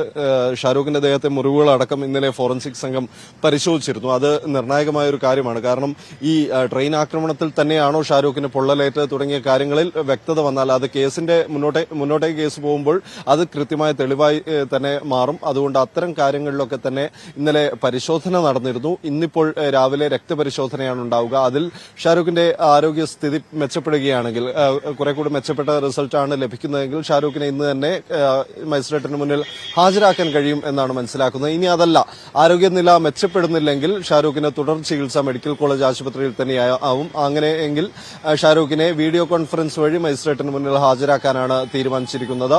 അത് അങ്ങനെയായിരിക്കും ഉണ്ടാവുക. അതിനുശേഷം ഇത് അഥവാ കസ്റ്റഡിയിൽ ലഭിക്കുകയാണെങ്കിൽ ഈ മജിസ്ട്രേറ്റിന് മുന്നിൽ ഹാജരാക്കിയാൽ കസ്റ്റഡി അപേക്ഷ നൽകും അന്വേഷണ സംഘം. അങ്ങനെ തന്നെയാണ് ലഭിക്കുന്ന വിവരം. കസ്റ്റഡി അപേക്ഷ നൽകിക്കഴിഞ്ഞാൽ അത് 5 ദിവസത്തെ കസ്റ്റഡിയെങ്കിലും വേണം എന്നുള്ള നിലയ്ക്കാണ് അന്വേഷണ സംഘം മജിസ്ട്രേറ്റിനോട് ആവശ്യപ്പെടാൻ പോകുന്നത്. കാരണം ഇയാൾ നൽകിക്കൊണ്ടിരിക്കുന്ന മൊഴികളെല്ലാം പരസ്പര വിരുദ്ധമാണ്. ആദ്യം മഹാരാഷ്ട്ര ATS നൽകിയ മൊഴി മറ്റാരുടെയോ പ്രേരണയാൽ ഈ കാര്യങ്ങളൊക്കെ ചെയ്തു എന്നുള്ള നിലയ്ക്കാണ്. പക്ഷേ കേരളത്തിൽ നിന്നുള്ള പ്രത്യേക അന്വേഷണ സംഘം ചോദ്യം ചെയ്തപ്പോൾ ഇയാൾ മൊഴി മാറ്റുകയുണ്ടായി. തനിക്ക് അങ്ങനെ ആരുടെയും പ്രേരണയുണ്ടായിട്ടില്ല, തന്റെ തന്നെ കുബുദ്ധിയിലാണ് ഇങ്ങനെ ഒരു ആക്രമണം നടത്തിയത് എന്നൊക്കെയുള്ള പ്രതികരണം നടത്തുകയുണ്ടായി. അത് പക്ഷേ പിന്നീട് അങ്ങോട്ടേക്ക് വീണ്ടും പരസ്പര വിരുദ്ധമായ മൊഴികൾ നൽകുന്നു. മുംബൈ വരെ തനിക്കൊപ്പം ഒരാളുണ്ടായിരുന്നു എന്ന് പറയുന്നു. അങ്ങനെ തീർത്തും വിരുദ്ധമായ മൊഴികൾ ഇയാൾ നൽകുന്നത് അന്വേഷണ സംഘത്തെ കുഴക്കിയിട്ടുണ്ട്. മറ്റൊരു പ്രധാനപ്പെട്ട കാര്യം, പോലീസിനെ ഞെട്ടിച്ചത് ഇയാൾ പറഞ്ഞ മറ്റൊരു കാര്യമാണ്. ഇതേ ട്രെയിനിൽ തന്നെ യാത്ര കഴിഞ്ഞ് ഈ ആക്രമണം കഴിഞ്ഞ് ഇതേ ട്രെയിനിൽ തന്നെ ഇയാൾ കണ്ണൂർ വരെ യാത്ര ചെയ്യുന്നു. അതിനുശേഷം ഈ കണ്ണൂർ റെയിൽവേ സ്റ്റേഷനിൽ റെയിൽവേ പോലീസിന്റെയും കേരള പോലീസിന്റെയും ഒക്കെ വലിയ തിരച്ചിൽ നടക്കുമ്പോൾ ആ സമയത്ത് ഇയാൾ 1ാമത്തെ പ്ലാറ്റ്ഫോമിൽ ഒളിച്ചിരുന്നു. ഈ പരിക്കുകളൊക്കെ കൂടെ, ഈ പൊള്ളലേറ്റതിന്റെ പാടുകളോടെ ഇയാൾ റെയിൽവേ സ്റ്റേഷന്റെ 1ാമത്തെ പ്ലാറ്റ്ഫോമിൽ ഒളിച്ചിരുന്നു. പിന്നീട് അവിടെ നിന്ന് ഈ അജ്മീർ എക്സ്പ്രസിൽ, മരുസാഗർ അജ്മീർ എക്സ്പ്രസിൽ വീണ്ടും യാത്ര ചെയ്യുന്നു. അങ്ങനെ രത്നഗിരിയിലെത്തുന്നു. അവിടെ നിന്ന് ട്രെയിനിൽ നിന്ന് ചാടി ഇറങ്ങാൻ ശ്രമിച്ചപ്പോൾ പരിക്കുകൾ ഉണ്ടാവുന്നു. ഇങ്ങനെയാണ് ഇപ്പോൾ നൽകിയിരിക്കുന്ന മൊഴി. ഈ കാര്യങ്ങളിലൊക്കെ പോലീസിന് സംശയമുണ്ട്. ആരുടെയെങ്കിലും സഹായം ഇയാൾക്ക് ലഭിച്ചിട്ടുണ്ടാവാം എന്നുള്ള നിഗമനത്തിൽ തന്നെയാണ് പോലീസ്. ഒറ്റയ്ക്ക് ഒരാൾക്ക് ഇതൊക്കെ ചെയ്യാൻ കഴിയുമോ, അല്ലെങ്കിൽ ഇങ്ങനെ ഇവിടെ നിന്ന് രക്ഷപ്പെട്ടു പോകാൻ കഴിയുമോ എന്നൊക്കെയുള്ള കാര്യത്തിൽ പോലീസിന് സംശയമുണ്ട്. അതുകൊണ്ട് ഇതിലൊക്കെ വ്യക്തത വരണമെങ്കിൽ കാര്യമായ ചോദ്യം ചെയ്യൽ ആവശ്യമാണ്. മാത്രമല്ല, തെളിവെടുപ്പ് ഉൾപ്പെടെയുള്ള കാര്യങ്ങൾ പൂർത്തിയാക്കാനുണ്ട്. എലത്തൂരിലും അതേപോലെ തന്നെ ഇയാൾ പെട്രോൾ വാങ്ങിയ പമ്പിലുമൊക്കെ എത്തിച്ച് ഇയാളെ ചോദ്യം ചെയ്യേണ്ടതുണ്ട്, തെളിവെടുക്കേണ്ടതുണ്ട്. അതേപോലെ തന്നെ ഈ ചോദ്യം ചെയ്യൽ വളരെ നേരത്തെ ഇയാളെ എത്തിച്ച് പ്രാഥമികമായിട്ടുള്ള ചോദ്യം ചെയ്യൽ നടത്തിയത് മാലൂർക്കുന്നിലെ എയർ ക്യാമ്പിലാണ്. അവിടെ തന്നെ കൊണ്ടുപോയതിനു ശേഷം ഇന്ന് കസ്റ്റഡി ലഭിക്കുകയാണെങ്കിൽ ഇയാളെ അങ്ങോട്ടേക്ക് തന്നെ കൊണ്ടുപോകാനാണ് സാധ്യത. അവിടെ വെച്ച് കൂടുതൽ വിശദമായ ചോദ്യം ചെയ്യലുണ്ടാവും. ഇന്നൊരു പക്ഷേ തെളിവെടുപ്പ് ഉൾപ്പെടെയുള്ള കാര്യങ്ങളുണ്ടാവില്ല. ഇയാളെ പുറത്തിറക്കുമ്പോൾ സുരക്ഷാ അശ്വിൻ ഇപ്പോൾ പറഞ്ഞു പോലീസുകാർ ഏറെ ഞെട്ടലോടുകൂടിയാണ് ഈ കാര്യം കേട്ടതെന്ന്. അങ്ങനെയാണെങ്കിൽ ഞാൻ ചോദിക്കട്ടെ, ഏറ്റവും കൂടുതൽ പോലീസിന്റെ വലിയൊരു വീഴ്ച തന്നെയല്ലേ അവിടെ സംഭവിച്ചത്? കാരണം ഇത്രയും വലിയൊരു കൃത്യം നിർവഹിച്ച് പ്രതി അതേ ട്രെയിനിൽ തന്നെ കണ്ണൂരിൽ എത്തിയെന്ന് പറഞ്ഞാൽ അത് ഞെട്ടലോടുകൂടിയല്ല, ലജ്ജയോടുകൂടി പോലീസ് കേൾക്കേണ്ട ഒരു കാര്യമാണ്. കാരണം അത്രയും വലിയ അന്വേഷണം, അത്രയും വലിയ തെരച്ചിൽ പ്രതിക്കായി ആ ദിവസം തന്നെ നടത്തിയ പോലീസാണ് ഇപ്പോൾ ഈ ഒരു കാര്യം ഞെട്ടലോടെ കേട്ടു എന്ന് പറഞ്ഞത്. കാരണം പ്രതി പ്രത്യേകിച്ചും മുഖത്തും ശരീരത്തിനുമൊക്കെ മുറിപ്പാടുകളോട് കൂടിയുള്ള ഒരു പ്രതിയാണ് അതേ ട്രെയിനിൽ കണ്ണൂരിലേക്ക് സഞ്ചരിച്ചത്. അത് തീർത്തും പോലീസിന്റെ ഭാഗത്തു നിന്നുള്ള ഒരു വലിയ വീഴ്ച തന്നെയല്ലേ അശ്വിൻ?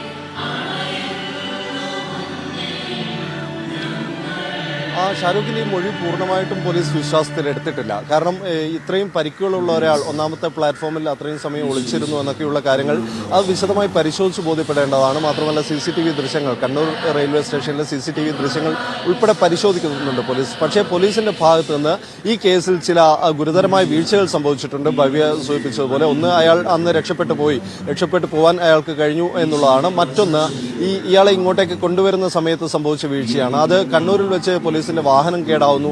അവിടെ നിന്ന് മറ്റൊരു വാഹനം എത്തിക്കാൻ ശ്രമിക്കുന്നു.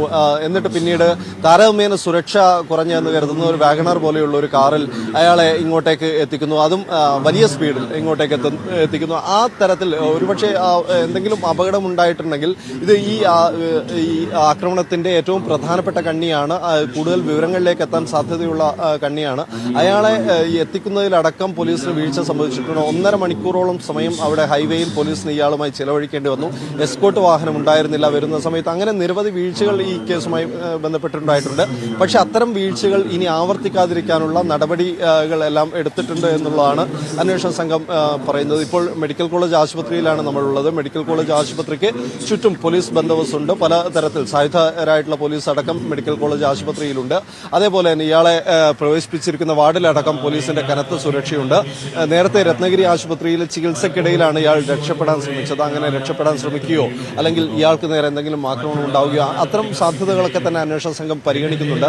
അതുകൊണ്ട് ഇന്നലെ ഇയാളെ മെഡിക്കൽ കോളേജ് ആശുപത്രിയിലേക്ക് കൊണ്ടുവന്നത് പോലും ആദ്യം ഒരു മോക്ക് റൺ നടത്തുന്നു. അതിനുശേഷം ഈ ഷാരൂഖ് ഇല്ലാതെ ഒരു വാഹനം വെറുതെ ഒന്ന് മെഡിക്കൽ കോളേജ് വരെ കറങ്ങി വരുന്നു.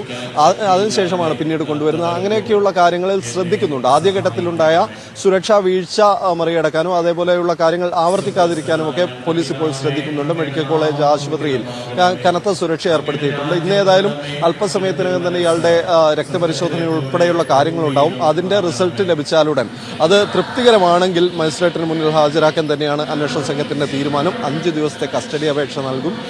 ഈ കസ്റ്റഡി അപേക്ഷ മജിസ്ട്രേറ്റ് അംഗീകരിക്കുകയാണെങ്കിൽ, ഇയാളെ കസ്റ്റഡിയിൽ വിടുകയാണെങ്കിൽ തെളിവെടുപ്പും ചോദ്യം ചെയ്യലും ഉൾപ്പെടെയുള്ള കാര്യങ്ങളുണ്ടാവും. ഇന്ന് ചോദ്യം ചെയ്യലായിരിക്കും ഉണ്ടാവുക. മാലൂർക്കുന്നിൽ AR ക്യാമ്പിൽ തന്നെയായിരിക്കും ചോദ്യം ചെയ്യൽ. അവിടെ കനത്ത പോലീസ് ബന്ദോബസ്താണ് ഏർപ്പെടുത്തിയിരിക്കുന്നത്. ഈ പ്രതി ഉള്ളതുകൊണ്ട് തന്നെ ഇത്തരം കാര്യങ്ങളിൽ അതിനുള്ളിലേക്ക് പിന്നീട് ആർക്കും പ്രവേശനം ഉണ്ടാവില്ല. അങ്ങനെയൊക്കെയുള്ള തരത്തിൽ ഈ നേരത്തെ ആദ്യഘട്ടത്തിലുണ്ടായ സുരക്ഷാ വീഴ്ചയെ മറികടക്കാൻ പോലീസ് ശ്രമിക്കുന്നുണ്ട്. അത് ഈ മെഡിക്കൽ കോളേജ് ആശുപത്രിയിലെ സുരക്ഷയിലടക്കം ഇപ്പോൾ കാണാൻ കഴിയുന്നുണ്ട്. ഭവ്യ,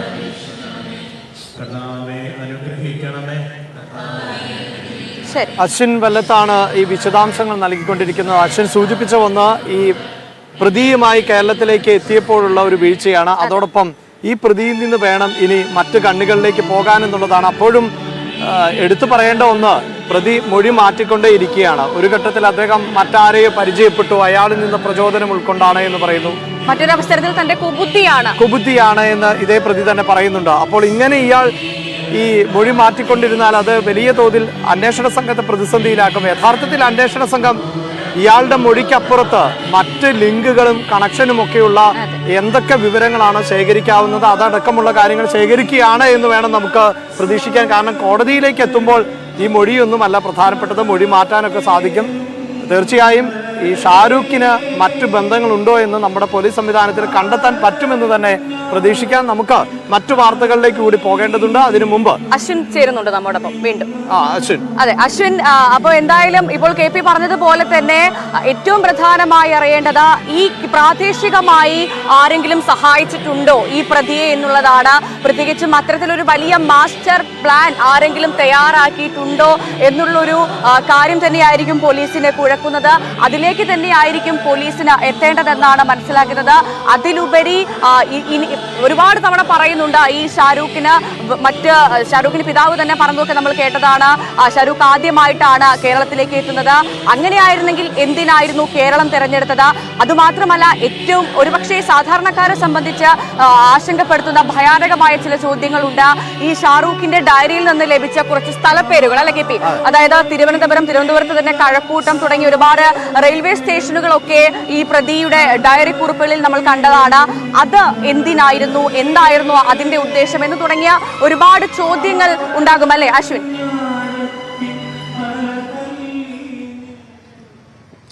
തീർച്ചയായിട്ടും ഇതിപ്പോൾ കേരള പോലീസിന്റെ അല്ലെങ്കിൽ പ്രത്യേക അന്വേഷണ സംഘത്തിന്റെ അന്വേഷണം നടക്കുന്നതോടൊപ്പം തന്നെ UPATSന്റെ മറ്റൊരു വഴിക്കും നടക്കുന്നുണ്ട്.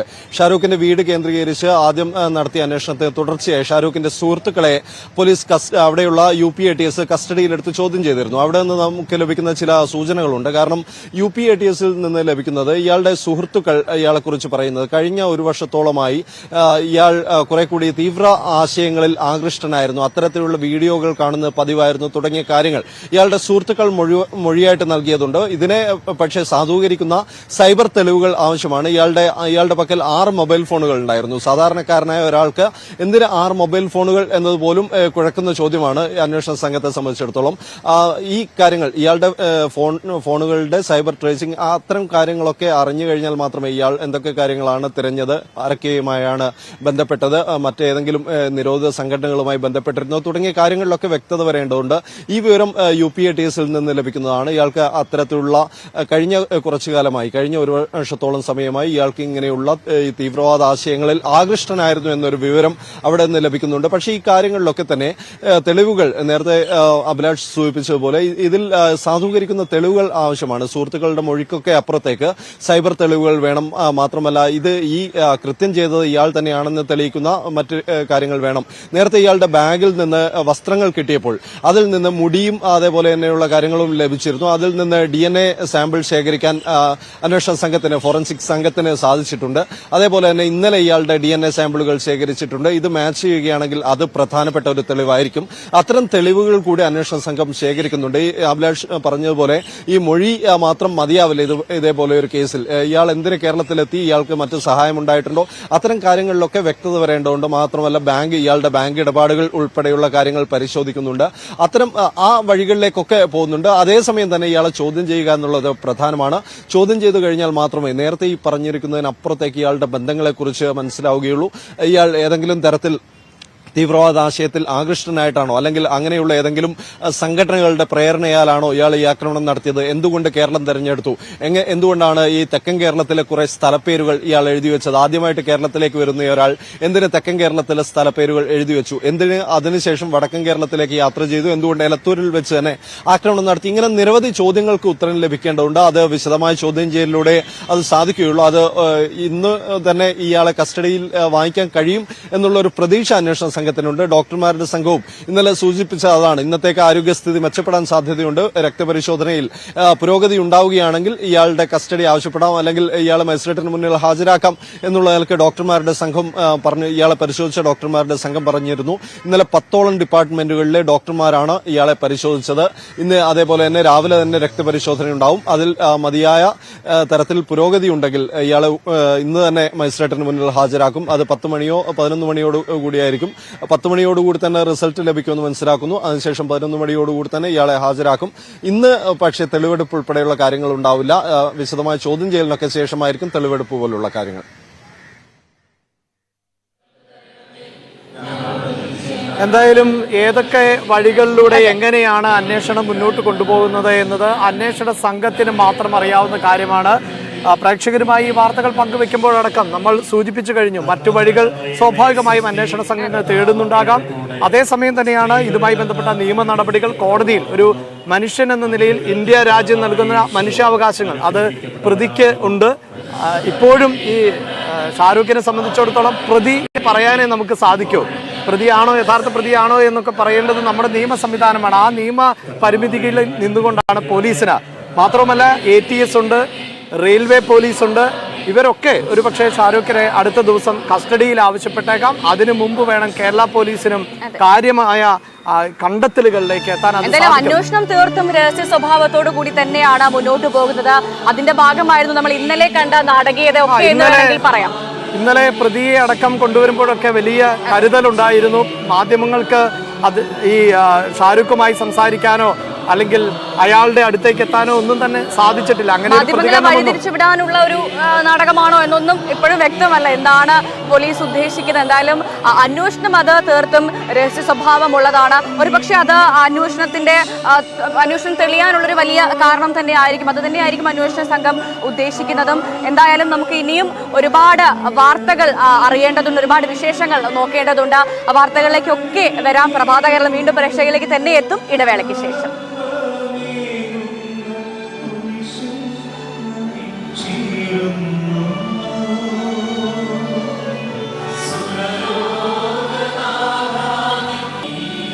അങ്ങനെ പ്രഭാത കേരളം തുടരുകയാണ്. നല്ലൊരു പ്രഭാതം തന്നെ എല്ലാവർക്കും ആശംസിക്കുകയാണ് ഒരിക്കൽ കൂടി. അപ്പം ഇന്നത്തെ ദിവസത്തിന് മറ്റൊരു പ്രത്യേകത കൂടിയുണ്ട് KP. ഇന്ന് ഏപ്രിൽ 7 ലോകാരോഗ്യ ദിനമാണ് അല്ലെ?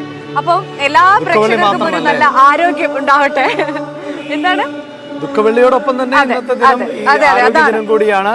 തീർച്ചയായും ആരോഗ്യമുള്ള ശരീരവും ആരോഗ്യമുള്ള മനസ്സുമൊക്കെയാണ് വളരെ പ്രധാനപ്പെട്ടത്. എന്തായാലും മലയാളികളെ സംബന്ധിച്ചിടത്തോളം ഇപ്പോൾ ഈ നല്ല ഭക്ഷണം അധികവും പുറത്തു നിന്നൊക്കെയാണ് കഴിക്കുന്നത്. വീടുകളിൽ അധികവും വിറകടുപ്പുകളൊന്നുമില്ല. എന്തായാലും ഈ ആരോഗ്യ ദിനത്തെക്കുറിച്ച് സൂചിപ്പിച്ചത് കൊണ്ട് തന്നെ മലയാളികളിൽ ഇപ്പോൾ അധികവും, അല്ലെങ്കിൽ ഇന്ത്യയിൽ തന്നെ അധികവും LPG ഗ്യാസാണ് ഉപയോഗിക്കുന്നത്.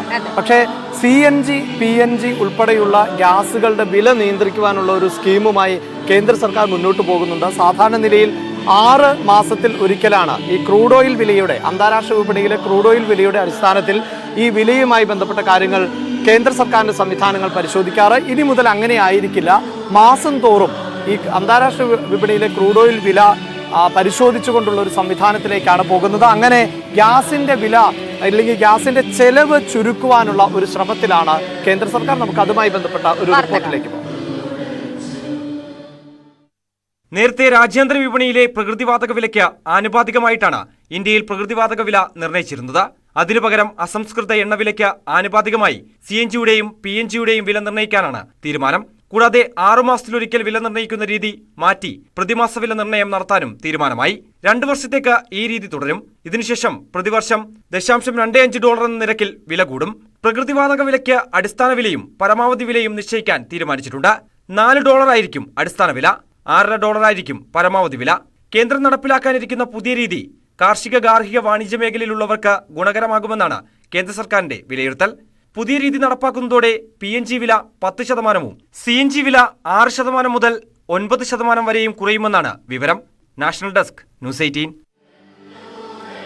ഭവ്യ, നമ്മൾ ഈ പ്രഭാത കേരളം ഇന്ന് ആരംഭിച്ചത് സെന്റ് ജോസഫ് കത്തീഡ്രലിന്റെ മുന്നിൽ നിന്നാണ്. ഇന്ന് ദുഃഖവെള്ളി ആയതുകൊണ്ടാണ്.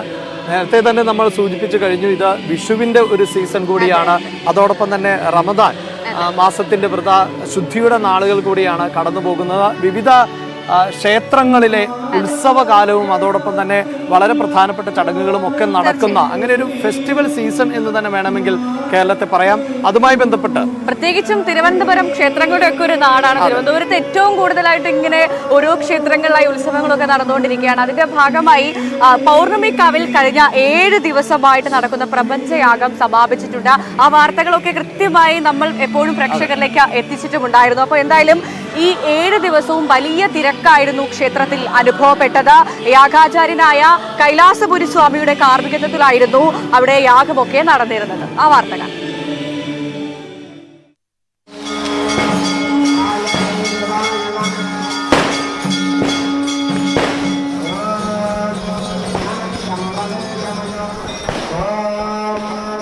പഞ്ചഭൂതങ്ങളെ പ്രതിനിധീകരിക്കുന്ന 5 യാഗകുണ്ടങ്ങളിൽ ഒരേ സമയം മന്ത്രോച്ചാരണങ്ങൾ നടത്തി. നേപ്പാളിലെ പശുപതിനാഥ് ക്ഷേത്രത്തിലെ മൂൽഭട്ടായ ഗണേഷ് ഭട്ട് ഉൾപ്പെടെ കന്യാകുമാരി, കാശി, രാമേശ്വരം, കാളഹസ്തി, മഹാകാലേശ്വർ തുടങ്ങി മഹാക്ഷേത്രങ്ങളിലെ ആചാര്യന്മാർ യാഗശാലകളിൽ പ്രപഞ്ചയാഗത്തിലെ പൂജകളിൽ പങ്കെടുത്തു. യാഗാചാര്യനായ കൈലാസപുരി സ്വാമിയെയും മഠാധിപതിയായ സിൻഹ ഗായത്രിയെയും കാണുവാനും അനുഗ്രഹം വാങ്ങിക്കുവാനും മണിക്കൂറുകളാണ് കൈക്കുഞ്ഞുങ്ങൾ മുതൽ വൃദ്ധർ വരെ കാത്തുനിന്നത്.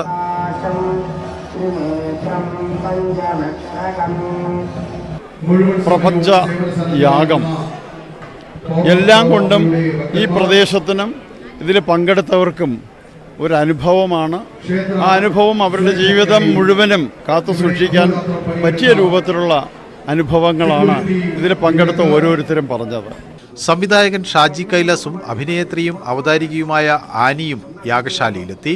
ഒരേ സമയം യാഗശാലയിലും ക്ഷേത്രത്തിനകത്തും മന്ത്രങ്ങളും പൂജകളും, പുറത്ത് ലളിത സഹസ്രനാമ ജപവും വേദപാരായണവും കലാപരിപാടികളും പുസ്തക പ്രകാശനവും പ്രസംഗങ്ങളും നടന്നതും മറ്റൊരു അപൂർവതയായി. ന്യൂസ് 18 തിരുവനന്തപുരം. അപ്പൊ KP, എന്തായാലും നമ്മൾ പറഞ്ഞു വിഷു ആണ് വരാൻ പോകുന്നത്. വിഷു എന്ന് പറയുമ്പോൾ എല്ലാവരുടെയും മനസ്സിലേക്ക് നമ്മൾ നേരത്തെ ആദ്യം തന്നെ പ്രേക്ഷകർക്ക് കാണിച്ചു കൊടുത്ത ആ ഒരു കണിക്കൊന്ന, ഈ കണിക്കൊന്നകൾ ഇങ്ങനെ പൂത്തു നിൽക്കുന്നത് കാണാൻ ഒരു പ്രത്യേക ഭംഗിയാണ്. ഒരുപാട് കഥകളുണ്ടല്ലേ ഈ വിഷുമായി ബന്ധപ്പെട്ട്? കൊന്നയ്ക്കൊക്കെ ഒരുപാട് കഥകൾ പറയാൻ. ഏപ്രിൽ മാസത്തിൽ അല്ലെങ്കിൽ മാർച്ച് അവസാനത്തോടെ അല്ലെങ്കിൽ ഏപ്രിൽ മാസങ്ങളിൽ നമ്മൾ ഈ കേരളത്തിലെ പ്രധാന പാതകളിലൂടെ അടക്കം സഞ്ചരിച്ചാലും പല വഴിയോരങ്ങളിലും കൊന്ന ഇങ്ങനെ നിറഞ്ഞ് സ്വർണ്ണ നിറത്തിലുള്ള പൂക്കൾ ചൂടി നിൽക്കുന്നത് കാണാൻ സാധിക്കും. എന്നാൽ ഈ കോഴിക്കോട് അഗസ്ത്യമുഴി UPSലെ കാഴ്ച ഇതിൽ നിന്നൊക്കെ വ്യത്യസ്തമാണ്. ആ വ്യത്യസ്തമായ കാഴ്ച എന്താണ് എന്ന് ഞങ്ങൾ പറയുന്നില്ല, അത് പ്രേക്ഷകർ തന്നെ കണ്ടു നോക്കും.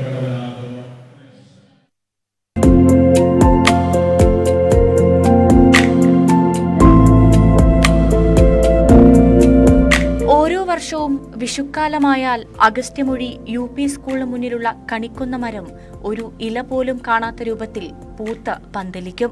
ഇത്തവണ പച്ചത്തണ്ടിൽ ബൾബ് തൂക്കിയിട്ട രൂപത്തിലാണ് കൊന്ന പൂത്തത്.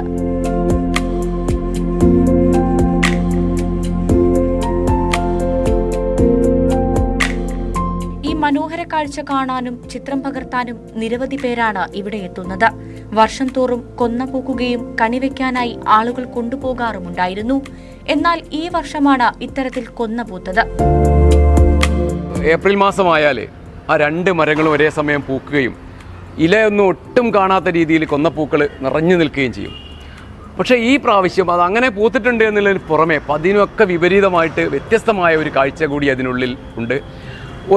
അതിനുള്ളിൽ ഇതുവരെ കാണാത്ത രീതിയിൽ ഒരു പച്ച തടിച്ച ഒരു തണ്ട് താഴേക്ക് ഇറങ്ങി വന്നിട്ട് അതിലൊരു ബൾബ് ആകൃതിയിൽ ഒരു ബൊക്കെ രൂപപ്പെട്ടിരിക്കുകയാണ്.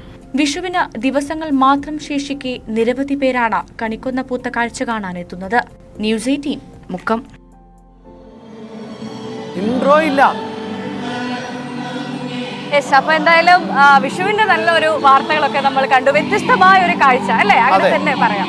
വ്യത്യസ്തമായ കാഴ്ചകളാണ് ഇപ്പോൾ കേരളം മുഴുവൻ ആവർത്തിച്ച് നമുക്ക് പറയേണ്ടതുണ്ട്. ഇത്തരം ഈ പൂക്കൾ വിടർന്നു നിൽക്കുന്ന ഒരു സമയം, കണിക്കൊന്ന പൂത്തു നിൽക്കുന്ന സമയം. അതോടൊപ്പം തന്നെ ദേവാലയങ്ങളിൽ ഇപ്പോഴും പ്രേക്ഷകർ ഒരുപക്ഷെ ഈ ആംബിയൻസായി പ്രാർത്ഥനകൾ കേൾക്കുന്നുണ്ടാകാം. ദുഃഖവെള്ളിയാണ്. ദുഃഖവെള്ളിയുടെ ആ ഒരു ആഘോഷത്തിലേക്ക് കടക്കുന്നതിന് മുന്നോടിയായുള്ള ഒരു പ്രാർത്ഥനാ നിർഭരമായ മണിക്കൂറുകളാണ് പിന്നിട്ടു പോകുന്നത്. പ്രത്യേകിച്ച് ഇപ്പോൾ കുരിശിൻ്റെ വഴി കേരളത്തിലെ വിവിധ ദേവാലയങ്ങളിൽ ഉൾപ്പെടെയൊക്കെ ആരംഭിച്ചിട്ടുണ്ട് എന്ന് വേണം നമുക്ക് മനസ്സിലാക്കാൻ. അതോടൊപ്പം നമ്മൾ സൂചിപ്പിച്ചു ഈ പൂക്കാലത്തെക്കുറിച്ച്, കണിക്കൊന്നയെക്കുറിച്ച്. അങ്ങനെ ഒരു സിനിമ കൂടി ഇപ്പോൾ ഇറങ്ങിയിട്ടുണ്ട്. ആ സിനിമയുടെ പേര് തന്നെ പൂക്കാലം എന്നാണ്. ഇനി നമുക്ക് ആ വാർത്തകളിലേക്ക് നമുക്ക് വരണം. അതിന് മുൻപ് നമുക്കൊരു പ്രധാനപ്പെട്ട മറ്റൊരു വാർത്ത പ്രേക്ഷകരിലേക്ക് എത്തിക്കാനുണ്ട്.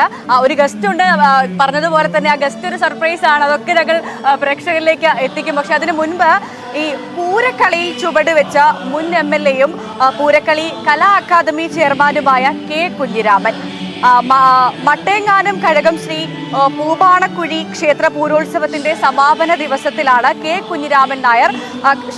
കുഞ്ഞിരാമൻ ഇളമുണർക്കാർക്കൊപ്പം ചുവട് വെച്ചത്.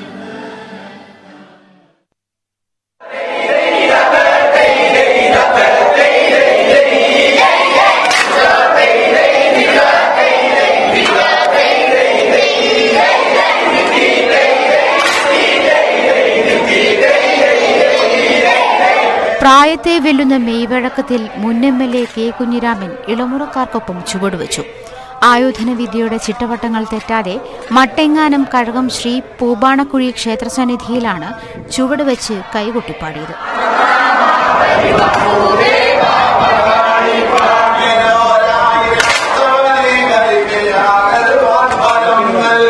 കുഞ്ഞിരാമന്റെ ഇളയച്ചൻ ആലങ്ങോട് കൃഷ്ണൻ മണിയാണി പൂരക്കളി കലാകാരനായിരുന്നു. വീട്ടുമുറ്റത്തെ പരിശീലനം കണ്ടും കേട്ടും പഠിച്ച് പിന്നീട് കുഞ്ഞിരാമനും കളത്തിലിറങ്ങുകയായിരുന്നു. മീനമാസത്തിലെ പൂരവുമായി ബന്ധപ്പെട്ട് ദേവീക്ഷേത്രങ്ങളിൽ 10 ദിവസം മാത്രമായിരുന്നു പൂരക്കളി. രാമായണ മഹാഭാരത കഥകളെ ബന്ധപ്പെടുത്തിയിട്ടുള്ളതാണ് പാട്ടുകൾ. 18 തരം കളികളുണ്ട്. ഇത് മുഴുവൻ ചെയ്യാൻ 4 മണിക്കൂർ നേരം വേണം.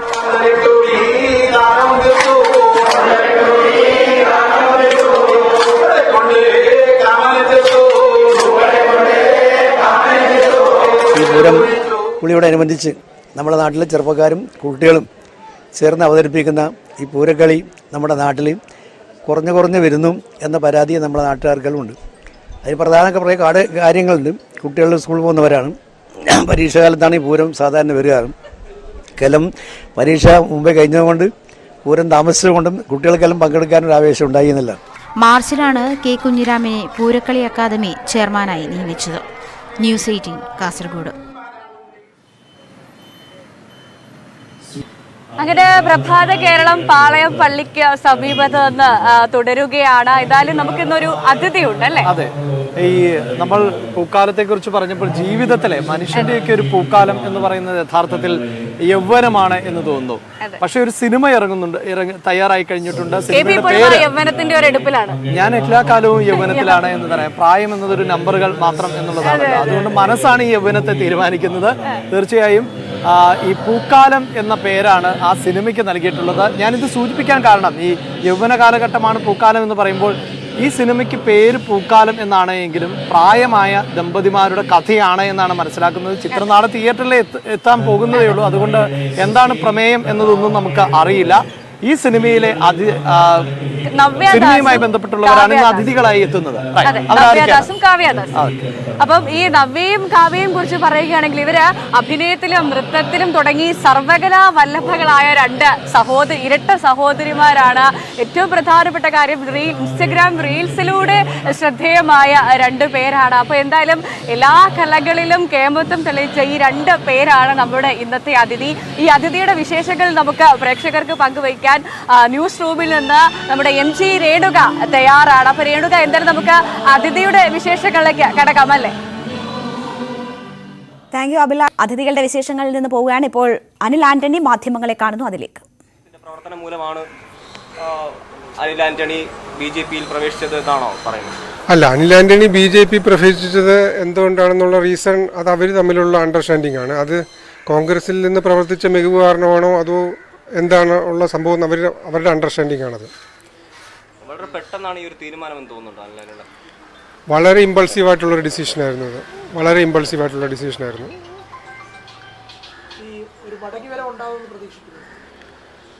സ്വന്തമായിട്ടൊരു തെറ്റ് തിരുത്തി മടങ്ങി വരുമെന്നുള്ള വിശ്വാസത്തിലാണ്.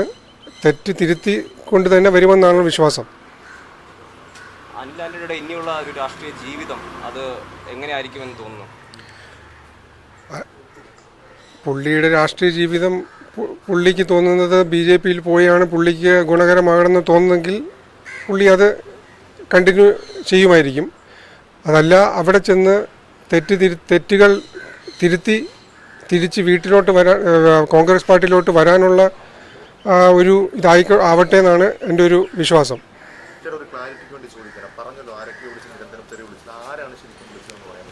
ഇല്ല, ലീഡേഴ്സ് ആരുമില്ല. ഈ പ്രവർത്തകരാവാനാണ് സാധ്യത കൂടുതൽ.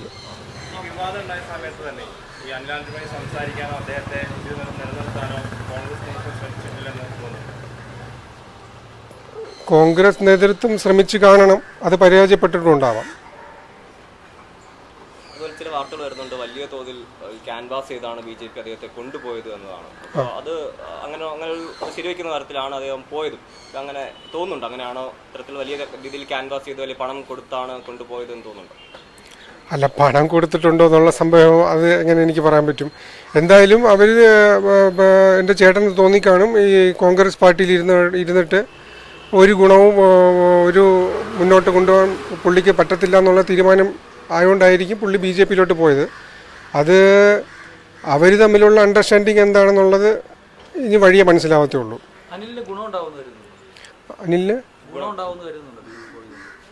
എൻ്റെ തോതിൽ വെച്ച് നോക്കുകയാണെങ്കിൽ അവർ കരിവേപ്പില പോലെ ചവിട്ടിക്കുട്ടി എടുത്ത് കളയും.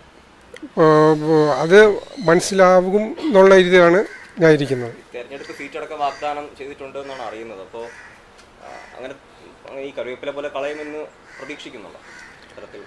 അല്ല, നമ്മുടെ ഇതിൽ നിന്ന് അൽഫോസ് കണ്ണന്താനംജി പോയി,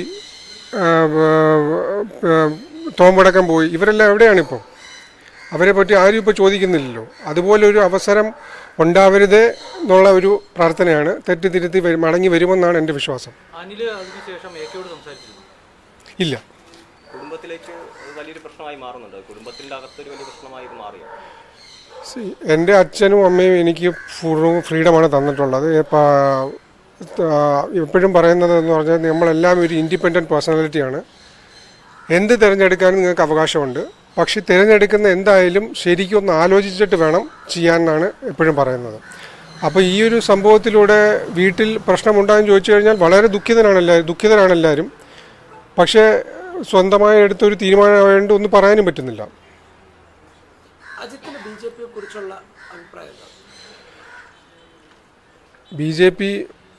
BJP പറ്റിയുള്ള അഭിപ്രായം എന്ന് പറഞ്ഞു കഴിഞ്ഞാൽ അവർ രാജ്യത്തിന് വേണ്ടി ചെയ്യുന്നു എന്നാണ് പറയുന്നത് പാർട്ടി. പക്ഷേ എന്താണ് കോൺഗ്രസ് എന്തൊക്കെയാണോ ചെയ്തത് അതിൻ്റെ പേര് മാറ്റിയാണ് അവരിപ്പോൾ ചെയ്തുകൊണ്ടിരിക്കുന്നത്. ചുരുക്കി പറഞ്ഞാൽ കോൺഗ്രസ് എന്തൊക്കെയാണോ ചെയ്തിട്ടുള്ളത് അതിൻ്റെ പേര് മാറ്റി അവർ BJP-കാരാണ് ചെയ്തതെന്നുള്ള സംഭവം വരുത്തി തീർക്കുന്നു.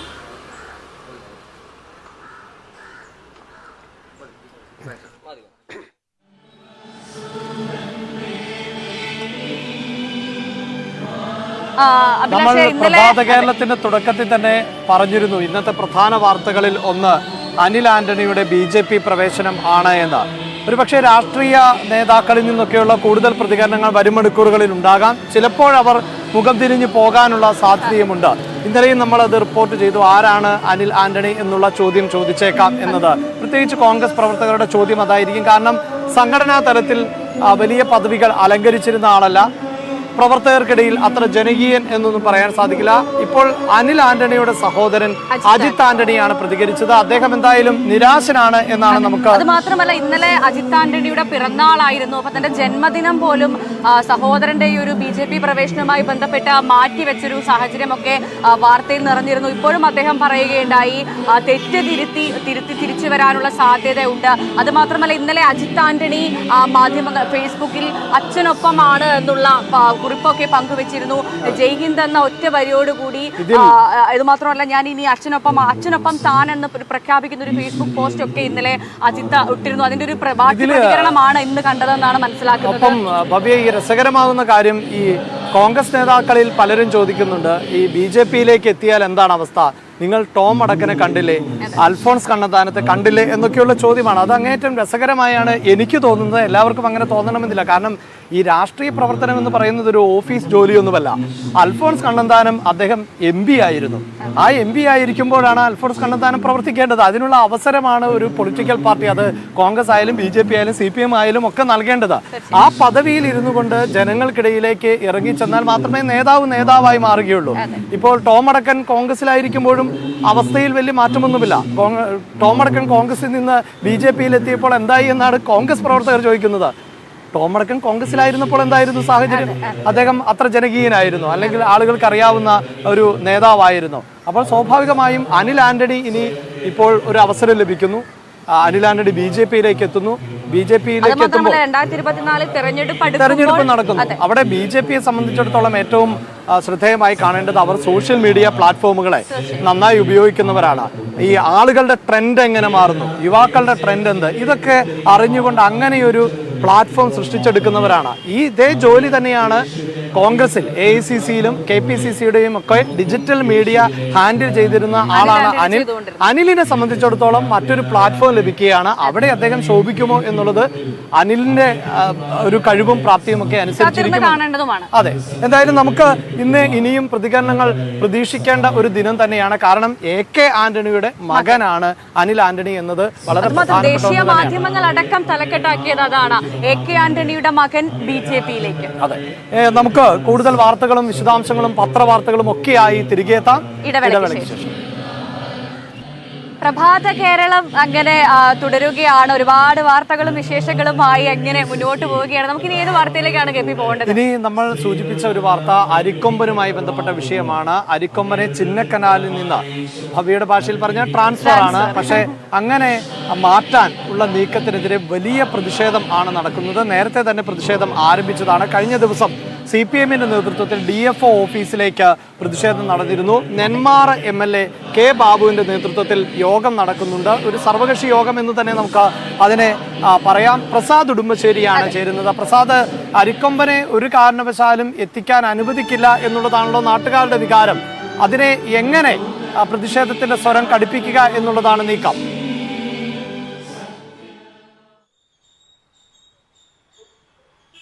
Good morning Abhilash. ഭവ്യ, അരിക്കൊമ്പനെ പറമ്പിക്കുളത്തേക്ക് കൊണ്ടുവരുന്നതുമായി ബന്ധപ്പെട്ടുകൊണ്ട് ഇന്നലെ തന്നെ പ്രതിഷേധം ആരംഭിച്ചിരുന്നു. ഇന്നലെ CPM ആണ് പറമ്പിക്കുളം DFO ഓഫീസിലേക്ക് മാർച്ച് നടത്തിയിട്ടുള്ളത്. പക്ഷേ ഈ വരും ദിവസങ്ങളിൽ ജനകീയ സമിതിയുടെ നേതൃത്വത്തിൽ സമരം സംഘടിപ്പിക്കാനാണ് ഇപ്പോൾ ആലോചിക്കുന്നത്. പക്ഷേ ഇവിടെ ഒരു വിവാദം ഇന്ന് ഉണ്ടായിട്ടുള്ളത്, ഒന്ന്, MLAയുടെ നേതൃത്വത്തിൽ സർവകക്ഷി യോഗം കൊല്ലങ്കോടും, മുതലമട പഞ്ചായത്തിന്റെ നേതൃത്വത്തിൽ സർവകക്ഷി യോഗം നടക്കുന്നു. കഴിഞ്ഞ ദിവസം ഈ മുതലമട പഞ്ചായത്ത് ഒരു മാസം മുമ്പ് അവിടെ അവിശ്വാസത്തിലൂടെ CPMന് ഭരണം നഷ്ടപ്പെട്ടതാണ്. ഇപ്പോൾ സ്വതന്ത്ര അംഗമാണ് അവിടെ പഞ്ചായത്ത് പ്രസിഡന്റായി വന്നിട്ടുള്ളത്. അതുകൊണ്ട് തന്നെ 2 സർവകക്ഷി യോഗങ്ങൾ ഈ വിഷയവുമായി ബന്ധപ്പെട്ടുകൊണ്ട് ഇപ്പോൾ ഉണ്ടാകുന്നു എന്നുള്ളതാണ്. എന്തായാലും പക്ഷേ 2 കൂട്ടരും പറയുന്നത് എന്ത് ഭിന്നതയുണ്ടെങ്കിലും ഈ വിഷയത്തിൽ ഞങ്ങൾ ഒറ്റക്കെട്ടായി നിന്നുകൊണ്ട് തന്നെയാണ്. അതായത് 2 സമരങ്ങളാണെങ്കിലും ഒരേ ആവശ്യം ഉന്നയിച്ചുകൊണ്ടുള്ള പ്രതിഷേധത്തിന്റെ ശക്തിക്ക് ഒരു കുറവും ഉണ്ടാകില്ല എന്നുള്ളത് തന്നെയാണ് 2 കൂട്ടരും പറയുന്നത്. ഇന്നു മുതൽ വരും ദിവസങ്ങളിൽ എങ്ങനെയാണ് സമരം കൂടുതൽ ശക്തിപ്പെടുത്തേണ്ടത് എന്നുൾപ്പെടെയുള്ള കാര്യങ്ങൾ അവർ ആലോചിക്കും. അത് തുടർന്നുള്ള സമരങ്ങൾ ഉണ്ടാകും എന്ന് തന്നെയാണ് പറയുന്നത്. MLA വ്യക്തമാക്കുന്നത് ഒന്ന്, ഈ അരിക്കൊമ്പനെ പറമ്പിക്കുളം മേഖലയിലേക്ക് കൊണ്ടുവന്നാൽ ഒരിക്കൊമ്പൻ റേഞ്ച് എന്ന് പറയുന്ന പറമ്പിക്കുളത്തിന്റെ ഉൾപ്രദേശത്തേക്കാണ്, ഉൾമേഖലയിലേക്കാണ് അരിക്കൊമ്പനെ കൊണ്ടുവരാനുള്ള തീരുമാനമെടുത്തിട്ടുള്ളതെങ്കിൽ പോലും അവിടെ നിന്നും വലിയ ദൂരമില്ല 2 സ്ഥലങ്ങൾ. ഒന്ന് ചാലക്കുടി, തൃശ്ശൂർ ജില്ലയിലെ ചാലക്കുടിയിലേക്കും അതോടൊപ്പം തന്നെ പാലക്കാട് ജില്ലയിലെ മംഗലം ഡാം, പറമ്പിക്കുളത്തിന്റെ മറ്റ് പ്രദേശങ്ങൾ, കാരപ്പാറ ഉൾപ്പെടെയുള്ള മറ്റ് പ്രദേശങ്ങളിലേക്ക് കൂടി എത്തിപ്പെടാനുള്ള സാധ്യത വളരെ കൂടുതലാണ് എന്നുള്ളതാണ്. പ്രത്യേകിച്ച് ആന ഒരു ദിവസം 50 കിലോമീറ്റർ വരെ ദൂരത്തിൽ സഞ്ചരിക്കാനുള്ള സാധ്യതയുണ്ട്. അതുകൊണ്ട് തന്നെ ഒരു വലിയ താമസമില്ലാതെ ജനവാസ മേഖലയിലേക്ക് അരിക്കൊമ്പൻ വീണ്ടും ഇറങ്ങും. പറമ്പിക്കുളത്ത് 11 കോളനികളിലായി നിരവധി ആളുകൾ, അവിടെ ജനസംഖ്യ വളരെ കുറവാണെങ്കിൽ പോലും 11 കോളനികളുണ്ട്.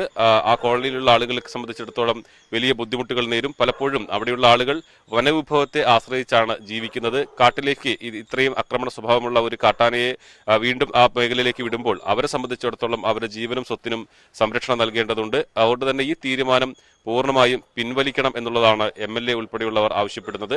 ഈ വിഷയത്തിലാണ് ഇന്ന് 2 സർവകക്ഷി യോഗങ്ങൾ, ഒന്ന് പഞ്ചായത്തിന്റെ നേതൃത്വത്തിലും മറ്റൊന്ന് MLAയുടെ നേതൃത്വത്തിലും മുതലമടയിലും കൊല്ലങ്കോടുമായി നടക്കുന്നത്. പറമ്പിക്കുളത്ത് നിന്നുള്ള വാർത്തയാണ് പ്രസാദ് ഉടുമ്പശ്ശേരി നൽകിയത്. പറമ്പിക്കുളത്തെ ജനങ്ങൾക്ക് ആശങ്കയുണ്ട്. അവർ അതുകൊണ്ട് തന്നെ വലിയ പ്രതിഷേധത്തിലേക്കാണ്. നമുക്ക് അടുത്ത റിപ്പോർട്ടും ഏകദേശം ഇത് തന്നെയാണ്. അതായത് നമ്മൾ ഇടുക്കി ചിന്നക്കനാലുകാരുടെ ഒക്കെ വലിയൊരു ആശങ്ക കണ്ടതാണ്, അവരുടെ വേദന കണ്ടതാണ് അരിക്കൊമ്പനുമായി ബന്ധപ്പെട്ട. അതുപോലെ തന്നെയുള്ള സാധാരണക്കാരായ ജനങ്ങളാണ് പറമ്പിക്കുളത്തുമുള്ളത്. അവരും ഇതേ ആശങ്ക തന്നെയാണ്. അരിക്കൊമ്പൻ വന്നു കഴിഞ്ഞാൽ ഉണ്ടാകുന്നതിനെ കുറിച്ചുള്ള വലിയ ആശങ്ക തന്നെയാണ് പ്രത്യേകിച്ചും പറമ്പിക്കുളത്തെ സുങ്കം കോളനിയിലുള്ള നിവാസികൾ പങ്കുവയ്ക്കുന്നത്. ഞങ്ങളുടെ ജീവനും സുരക്ഷിതം വേണം, ഞങ്ങളുടെ ജീവനും വിലയുണ്ട്, ആനയെ കൊണ്ടുവരാനുള്ള നീക്കം തടയുമെന്നാണ് ഈ കോളനിയിലുള്ള ആളുകൾ പറയുന്നത്. എന്തായാലും ആ വിവരം ഒന്ന് കണ്ടുവരാം. പറമ്പിക്കുളത്തേക്ക് അരിക്കൊമ്പനെ കൊണ്ടുവരുന്നത് സംബന്ധിച്ചുള്ള ആശങ്കകൾ തുടരുകയാണ്. ഞങ്ങളിപ്പോൾ നിൽക്കുന്നത് പറമ്പിക്കുളത്തെ സുങ്കം കോളനിയിലാണ്. ഇവിടുത്തെ റേഷൻ കട നമുക്ക് കാണാൻ കഴിയും. അരിക്കൊമ്പൻ വരുന്നു എന്ന് പറയുമ്പോൾ തന്നെ ആളുകളെ സംബന്ധിച്ചിടത്തോളം ഇടുക്കിയിലെല്ലാം സംഭവിച്ചത് അവിടുത്തെ റേഷൻ കടയും അതോടൊപ്പം തന്നെ മറ്റ് കടകളിലേക്കും എല്ലാം നടത്തിയ അരിക്കൊമ്പന്റെ ആക്രമണങ്ങളാണ്. ഈ കോളനിയിലുള്ള ആളുകളും ഇവിടെ നിൽക്കുന്നുണ്ട്. എന്തായാലും ഇവരോട് തന്നെ നമുക്ക് ചോദിച്ചു നോക്കാം. ഇപ്പോൾ ഈ അരിക്കൊമ്പനെ കൊണ്ടുവരുന്നതുമായി ബന്ധപ്പെട്ടിട്ടുള്ള വാർത്തകളൊക്കെ നിങ്ങൾ അറിഞ്ഞിട്ടുണ്ടാവുമല്ലോ, എന്താണ് പറയാനുള്ളത്? എന്താണ് പറയാനുള്ളതെന്നാ, ഞങ്ങൾക്ക് അരിക്കൊമ്പൻ കൊണ്ടുവന്ന് വിടുന്നത് ഇവിടെ താല്പര്യമില്ല. ഞങ്ങൾക്ക് ഭയങ്കര ബുദ്ധിമുട്ടാകും. ഞങ്ങൾ കാട്ടിൻ്റെ ഉള്ളിൽ ഉള്ളവരാണ്. ഞങ്ങൾ കാട്ടിൻ്റെ ഉള്ളിൽ വിറകുന്നു പോകും, വലയിടാൻ പോകും, ചിലപ്പോൾ ബാത്റൂമിൽ പോകും. ആ സമയത്ത് എന്തെങ്കിലും സംഭവിച്ചാൽ എന്ത് ചെയ്യും? ഞങ്ങൾ കുട്ടികളൊക്കെ കൂട്ടിയിട്ട് അങ്ങനെ പോകും ബാത്റൂമിൽ. കുടുംബമായിട്ട് അങ്ങനെ പിള്ളേരൊക്കെ ചെറിയ പിള്ളേരൊക്കെ ചേർന്ന് അങ്ങനെ റോട്ടിലേ പോവും. ആ സമയത്ത് അരിക്കൊമ്പൻ വന്ന് കുട്ടികളെ എന്തെങ്കിലും ചെയ്താൽ ഞങ്ങളുടെ കുട്ടികൾ ജീവിതം പോയോ? അത് വേണ്ടവേ വേണ്ട. എന്താ പറയാനുള്ളത്? ഞങ്ങൾക്ക് ഇവിടെ കൊണ്ടുവരുന്നത് താല്പര്യമില്ല, അത്രേ പറയാനുള്ളൂ. ഇത്രേ ഉള്ളൂ. ഇനിയിപ്പോ വരും ദിവസങ്ങളിലൊക്കെ സമരങ്ങളൊക്കെ ഉണ്ടാവും. ഇപ്പൊ സമരത്തിന് പോയിട്ടുണ്ട് അവിടെ. ഇനി കൊണ്ടുവരാൻ ഇവർ തീരുമാനിക്കുകയാണെങ്കിൽ സമരം ചെയ്യും, അത്രേ ഉള്ളൂ. പിൻവലിക്കുന്നവരെ സമരത്തിലായിരിക്കും. ഈ ഭാഗത്തേക്ക് കൊണ്ടുവന്ന് വിടുന്നത് എന്തുകൊണ്ടാണെന്ന് ഞങ്ങൾക്ക് അറിയത്തില്ല.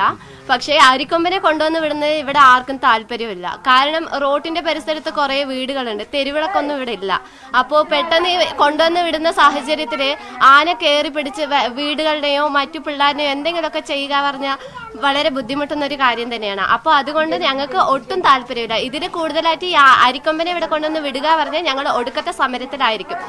ഈ ആനയെ തിരിച്ച് പിൻവലിച്ച് വേറെ ഭാഗത്തേക്ക് കൊണ്ടുപോയി വിടുന്നത് വരെ ഞങ്ങൾ സമരത്തിലായിരിക്കും. ഇത്രയും പറയാനുള്ളൂ. അതാണ് അവർ പറയുന്നത്. അതായത് വലിയ സമരത്തിൽ തന്നെ ആയിരിക്കും ഇവിടെ ഉണ്ടാവുക എന്നുള്ളതാണ്. കഴിഞ്ഞ ദിവസങ്ങളിലെല്ലാം അതിന് സമരം സംബന്ധിച്ചുള്ള ആലോചനകൾ നടന്നിരുന്നു. ഇന്നലെ CPMന്റെ നേതൃത്വത്തിൽ തന്നെ പറമ്പിക്കുളം DFO ഓഫീസിലേക്ക് പ്രതിഷേധ മാർച്ച് നടത്തിയിട്ടുള്ളതാണ്.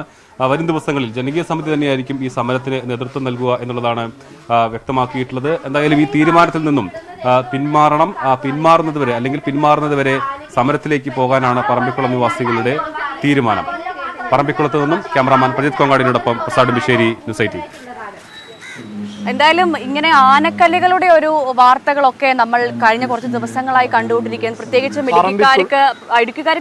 പറമ്പിക്കുളത്തെ ആളുകൾ ആനക്കല്ലിയുമായി ബന്ധപ്പെട്ട ഭയം തന്നെയാണ് പങ്കുവെക്കുന്നത്. ചിന്നക്കനാലിൽ നിന്ന് നമ്മൾ കണ്ടതാണ്. പാലക്കാട് ഏറ്റവും ഒടുവിൽ ഇന്നലെ രാത്രി അടക്കം അരിക്കൊമ്പന്റെ ആക്രമണം നമ്മൾ കണ്ടതാണ്. പ്രത്യേകിച്ചും ആ വീട്ടിൽ ആക്രമണം ഉണ്ടായ ആ വീട്ടിൽ ആളുകൾ ഇല്ലാതിരുന്നത് കൊണ്ട് മാത്രം ഒരുപക്ഷെ ഒന്നും സംഭവിച്ചില്ല എന്ന് തന്നെ പറയാം. അത്രത്തോളം ഇന്നലെ രാത്രി അടക്കം അരിക്കൊമ്പന്റെ ആക്രമണം ഇടുക്കിയിൽ ഉണ്ടായിരുന്നു. ഈ ഭവി ആനക്കലിയുടെ കാഴ്ചയൊക്കെ പങ്കുവെക്കുമ്പോൾ പ്രേക്ഷകരെ സംബന്ധിച്ചിടത്തോളം അത് ഇഷ്ടപ്പെടുന്ന ചില കാഴ്ചയാണ്. പ്രത്യേകിച്ച് മലയാളികൾ രണ്ട് കാര്യങ്ങളാണ് എപ്പോഴും, ഈ ആന എതിലെങ്കിലും പോയാലും വിമാനം മുകളിലൂടെ പോയാലും ഏതൊരു മലയാളിയും ഒന്ന് നോക്കി നിൽക്കും എന്നാണ് പറയുന്നത്. പക്ഷേ ആനക്കലി എന്നത് അനുഭവിച്ചവർക്ക് മാത്രമേ അറിയാൻ സാധിക്കുകയുള്ളൂ. അങ്ങനെ ഒരു ആനക്കലിയുടെ കണ്ണീരോർമ്മകൾ പങ്കുവെക്കാനുണ്ട്. അത് ഇടുക്കിയിലെ സിങ്ക് കണ്ടത്തുള്ള മേരിക്കാണ്.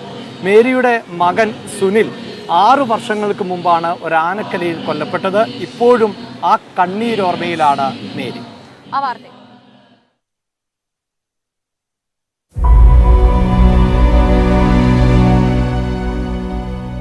2017 ജൂണിലാണ് സുനിലിനെ കാട്ടാനെ ആക്രമിച്ചത്. സിംഗുകണ്ടം ചിന്നക്കനാൽ പാതയിൽ നിൽക്കുകയായിരുന്ന ചക്കക്കൊമ്പൻ സുനിലിന്റെ നേരെ പാഞ്ഞെടുക്കുകയായിരുന്നു.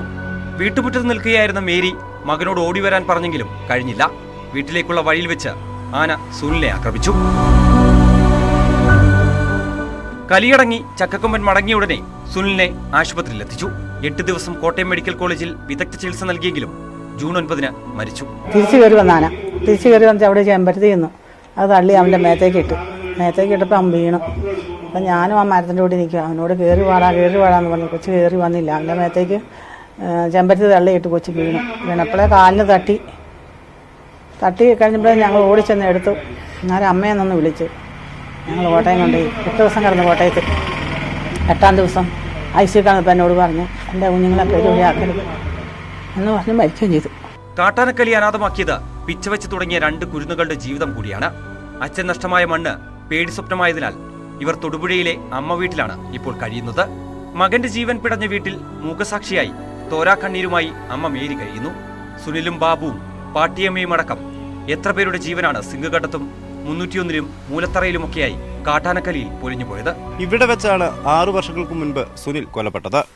സ്വന്തം അമ്മയുടെ മുമ്പിൽ വെച്ച് കാട്ടാന സുനിലിനെ ചവിട്ടിക്കൊലപ്പെടുത്തുകയായിരുന്നു. കാട്ടാന ആക്രമണത്തിൽ കൊല്ലപ്പെട്ട നിരവധി ആളുകളുടെ ബന്ധുക്കളുടെ ജീവിതം ഇങ്ങനെയൊക്കെയാണ്. ഇപ്പോഴും കാട്ടാന ആക്രമണത്തിന്റെ നിഴലിൽ. ചിന്നക്കനാൽ സിംഗുകണ്ടത്തിൽ നിന്നും ക്യാമറമാൻ KP ധനേഷിനൊപ്പം പ്രിൻസ് ജെയിംസ്, ന്യൂസ് 18.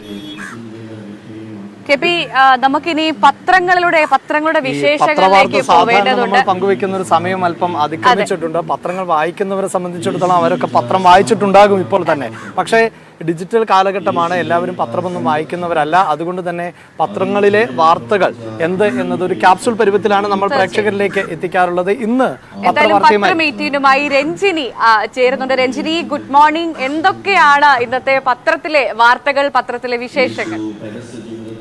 രണ്ടുപേർക്കും വെരി ഗുഡ് മോർണിംഗ്. നല്ലൊരു ദിവസം ആശംസിക്കുന്നു. പത്രത്തിലേക്ക് വരികയാണെങ്കിൽ വളരെ പ്രധാനപ്പെട്ട നിരവധി വാർത്തകൾ. ട്രെയിൻ ആക്രമണ കേസ്, ഒപ്പം തന്നെ അനിൽ ആന്റണിയുടെ BJP-യിലേക്ക് പോയ വാർത്ത, അങ്ങനെ നിരവധി വാർത്തകൾ വിവിധ രീതിയിലായി പത്രങ്ങൾ കൈകാര്യം ചെയ്തിട്ടുണ്ട്. വിശദമായി നോക്കാം പത്രം 18-ൽ.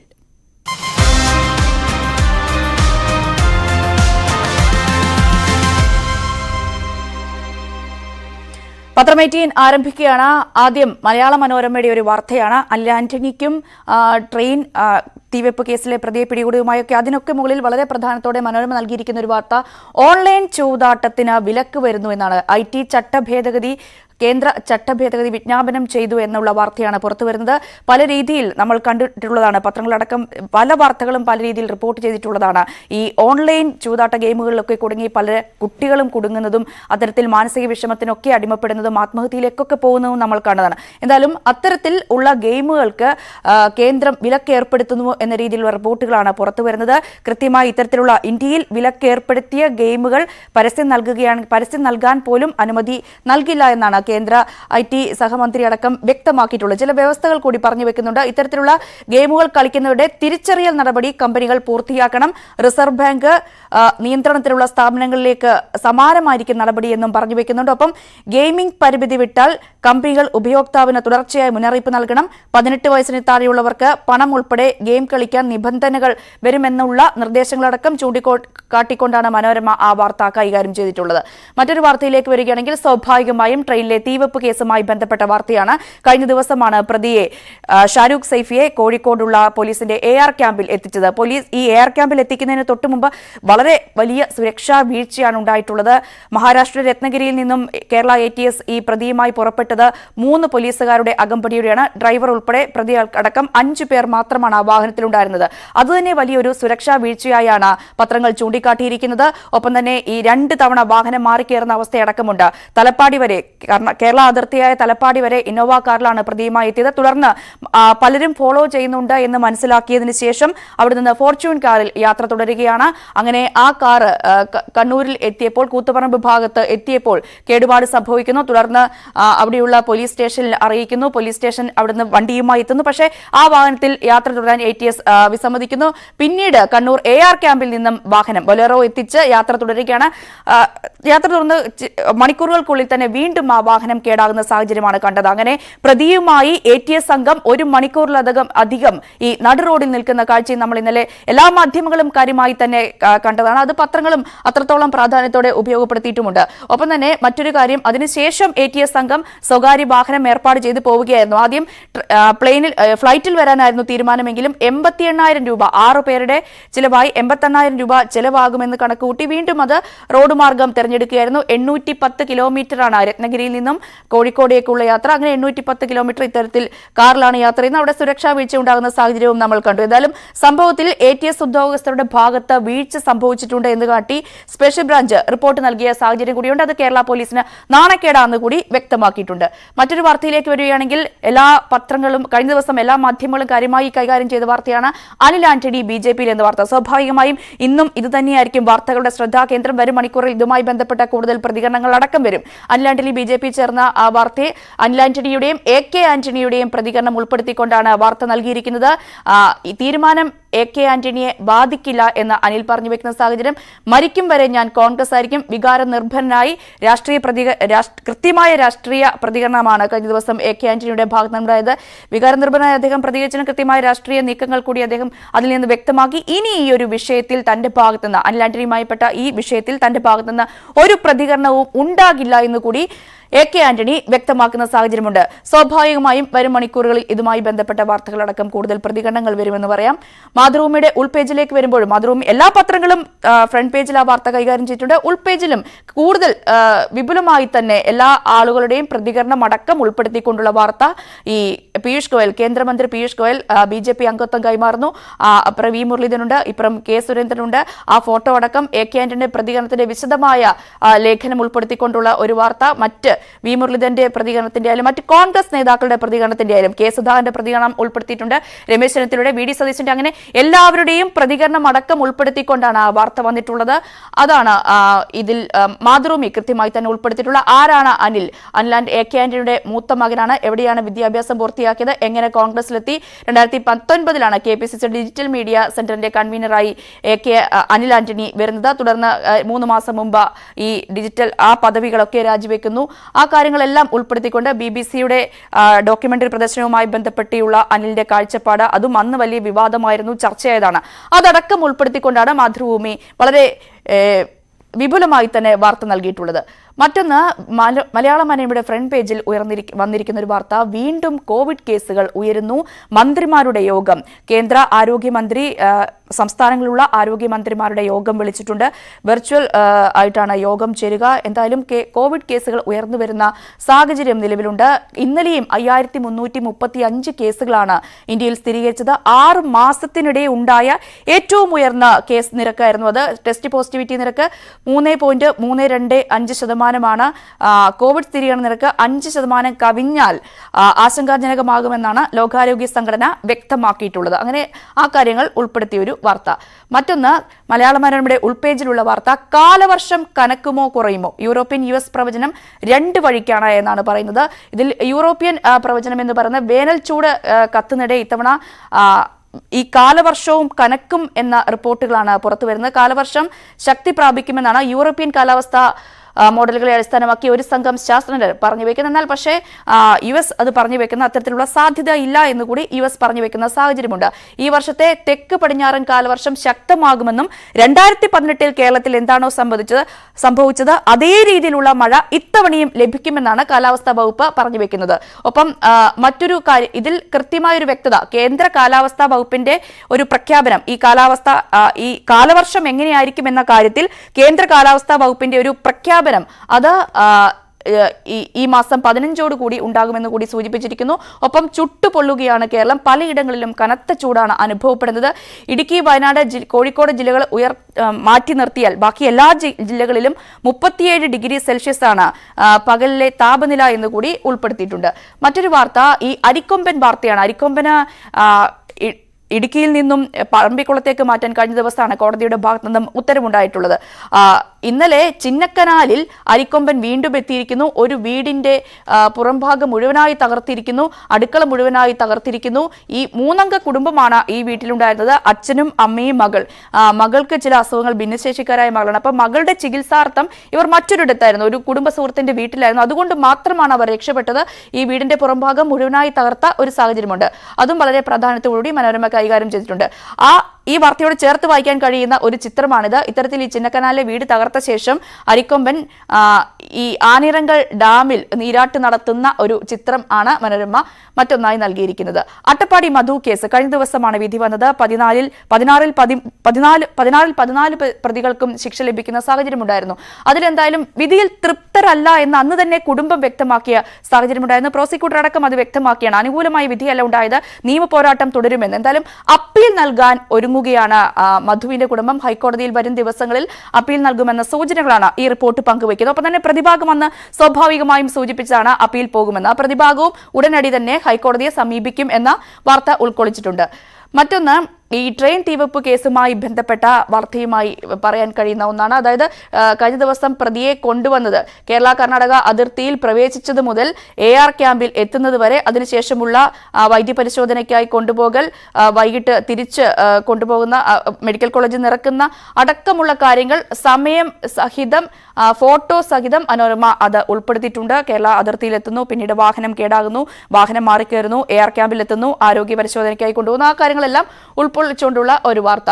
മറ്റൊന്ന് എന്ന് പറഞ്ഞ് ഷാരൂഖിന് കരൾ രോഗമുണ്ട് എന്ന മാതൃഭൂമിയുടെ വാർത്തയാണ്.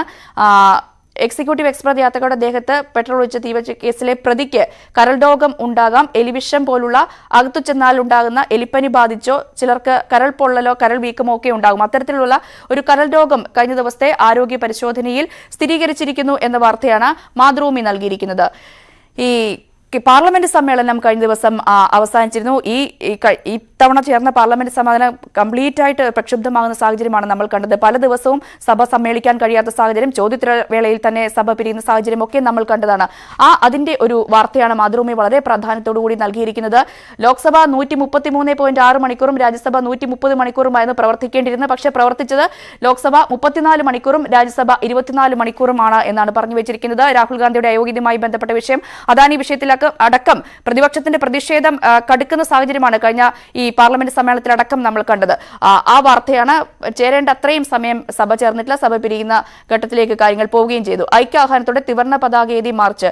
ഈ മല്ലികാർജ്ജുൻ ഖാർഗെ, കോൺഗ്രസ് അധ്യക്ഷൻ മല്ലികാർജ്ജുൻ ഖാർഗെ, സോണിയാഗാന്ധി അടക്കമുള്ളവർ ഈ വിഷയത്തിൽ പാർലമെന്റിലേക്ക് ത്രിവർണ്ണ പതാകയേന്തി മാർച്ച് നടത്തിയതിന്റെ ഒരു ഫോട്ടോ കൂടി ഇതിൽ ഉൾപ്പെടുത്തിയിട്ടുണ്ട്. കഴിഞ്ഞ ദിവസത്തെ എല്ലാ മാധ്യമങ്ങളും കൈകാര്യം ചെയ്ത ഒരു വാർത്തയാണ് SIക്ക് പണികിട്ടി. ഇടുക്കിയിൽ രാജാക്കാട് മേഖലയിൽ ഇത്തരത്തിൽ ഒരു ഉത്സവത്തിന് പങ്കെടുക്കാൻ സുരക്ഷയുമായി ബന്ധപ്പെട്ട് നിയോഗിക്കപ്പെട്ട ഒരു പോലീസ് ഉദ്യോഗസ്ഥൻ ലഹരി മദ്യം കുടിച്ച് ഇത്തരത്തിൽ ആ പൂജയ്ക്ക് ചുറ്റും ഡാൻസ് ചെയ്യുന്ന ഒരു വീഡിയോ, അത് കഴിഞ്ഞ ദിവസങ്ങൾ എല്ലാവരും ചർച്ച ചെയ്താണ്. അത് പത്രങ്ങളും അത്രത്തോളം പ്രാധാന്യം നൽകി കൈകാര്യം ചെയ്തിട്ടുണ്ട്. SIക്ക് എന്തായാലും സസ്പെൻഷൻ നൽകിയിരിക്കുന്ന ആ വാർത്ത കൂടി ഉൾപ്പെടുത്തിയിട്ടുണ്ട്. അനിൽ ആന്റണി BJPയിലേക്ക് എന്ന വാർത്ത കേരള കൗമുദിയും അത്രത്തോളം പ്രാധാന്യത്തോടെ കൈകാര്യം ചെയ്തിട്ടുണ്ട്. അതിലേറ്റവും കൗതുകമായി മാറുന്നത് ഈ ഒരു കാർട്ടൂണാണ്. ഈ മോദിജി, നരേന്ദ്രമോദി, ഒപ്പം അനിൽ ആന്റണി, AK ആന്റണി ഇവരെല്ലാം പരിഹസിച്ചുകൊണ്ടുള്ള ഒരു കാർട്ടൂൺ കേരള കൗമുദി ഉൾപ്പെടുത്തിയിട്ടോടൊപ്പം ആ വാർത്ത നല്ല രീതിയിൽ തന്നെ എല്ലാവരുടെയും പ്രതികരണം അടക്കം ഉൾപ്പെടുത്തിക്കൊണ്ട് കേരള കൗമുദി റിപ്പോർട്ട് ചെയ്യുന്നു. അരിക്കൊമ്പൻ വാർത്ത കേരള കൗമുദിയിലേക്ക് വരികയാണെങ്കിൽ വളരെ പ്രാധാന്യത്തോടുകൂടി വളരെ ഡീറ്റെയിൽഡ് ആയിട്ട് കേരള കൗമുദി ആ വാർത്ത കൈകാര്യം ചെയ്തിട്ടുണ്ട്. അരിക്കൊമ്പനെ പറമ്പിക്കുളത്തേക്ക് മാറ്റാനാണ് കോടതി ഉത്തരവുണ്ടായിട്ടുള്ളത്. സ്വാഭാവികമായുടെ പ്രതിഷേധം ശക്തമാണ്. MLA ജനപ്രതിനിധികളടക്കം രംഗത്ത് വരുന്ന സാഹചര്യമുണ്ട്. അവിടുത്തെ എന്താണ് പറമ്പിക്കുളത്തെ സാഹചര്യം എന്ന് വ്യക്തമാക്കുന്ന ഒരു വിശദമായ റിപ്പോർട്ടാണ് കേരള കൗമുദി നൽകിയിരിക്കുന്നത്. കഴിഞ്ഞ ഒരു വർഷത്തിനിടെ 27 കാട്ടാനകളാണ് പറമ്പിക്കുളത്ത് നിന്നും താഴേക്ക് ഇറങ്ങി മുതലമട കൊല്ലങ്കോട് ഭാഗത്ത് വലിയ നാശനഷ്ടമുണ്ടാക്കിയത്. ഇങ്ങനെയുള്ള ഒരു സ്ഥലത്തേക്ക് അരിക്കൊമ്പനെ കൂടി എത്തിച്ചാൽ എന്താകുമെന്ന അവസ്ഥ, ആ കാര്യങ്ങളെല്ലാം ചൂണ്ടിക്കാട്ടിയുള്ള ഒരു റിപ്പോർട്ടാണ് കേരള കൗമുദി പങ്കുവച്ചിരിക്കുന്നത്. അരിക്കൊമ്പന് പരമ്പിക്കുളത്ത് വ്യാപക പ്രതിഷേധമാണ് നടക്കുന്നത്. MLA ജനപ്രതിനിധികളുടെ ഭാഗത്തു നിന്നും അവിടുത്തെ ആളുകളെ എല്ലാം ഉൾക്കൊള്ളിച്ചുകൊണ്ടുള്ള പ്രതിഷേധം നടക്കുന്നുണ്ട്. ഇന്നിപ്പോൾ സർവകക്ഷി യോഗം അവിടെ ചേരുന്നുണ്ട് എന്നുകൂടി ഉൾപ്പെടുത്തിക്കൊണ്ട് കേരള കൗമുദി വളരെ വിശദമായി തന്നെ അരിക്കൊമ്പൻ വാർത്ത കൈകാര്യം ചെയ്തിട്ടുണ്ട്.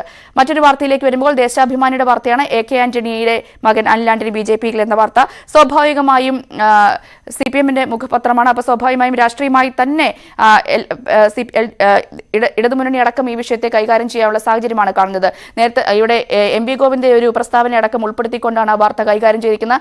കോൺഗ്രസ് BJP ബന്ധത്തിന് അതിർവരമ്പില്ലാതെയായി എന്നാണ് പറഞ്ഞു വെക്കുന്നത്. അതായത് നേരത്തെ തന്നെ CPM ഇത്തരത്തിലുള്ള ആരോപണങ്ങളെല്ലാം ഉന്നയിച്ചതാണ്. കോൺഗ്രസ് BJP ബന്ധം അത് സജീവമായ രീതിയിലുള്ള ആരോപണങ്ങൾ നേരത്തെയും ഉന്നയിച്ചാണ്. ഇപ്പോൾ അനിൽ ആന്റണിയുടെ BJP പ്രവേശനത്തോടുകൂടി അത് കൂടുതൽ വ്യക്തമാകുന്നു എന്നാണ് CPM സംസ്ഥാന സെക്രട്ടറി MB ഗോവിന്ദൻ വ്യക്തമാക്കിയിരിക്കുന്നത്.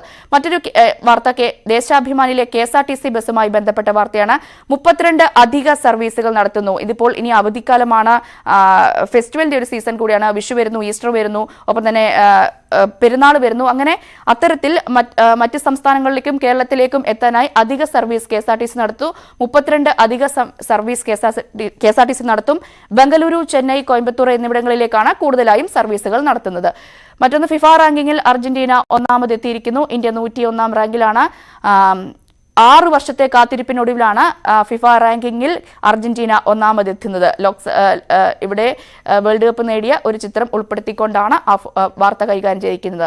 ഇന്ന് ദുഃഖവെള്ളിയാണ്. എല്ലാ പത്രങ്ങളും ആ പ്രാധാന്യത്തോടുകൂടി അത്തരത്തിലുള്ള ചിത്രങ്ങൾ ഉൾപ്പെടുത്തിയിട്ടുണ്ട്. കഴിഞ്ഞ ദിവസത്തെ പെസഹ വ്യാഴത്തിന്റെ ചിത്രങ്ങളടക്കം ഉൾപ്പെടുത്തിയിട്ടുണ്ട്. ഇത് മനോരമയുടെ ഫ്രണ്ട് പേജിലുള്ള ഒരു ചിത്രമാണ്.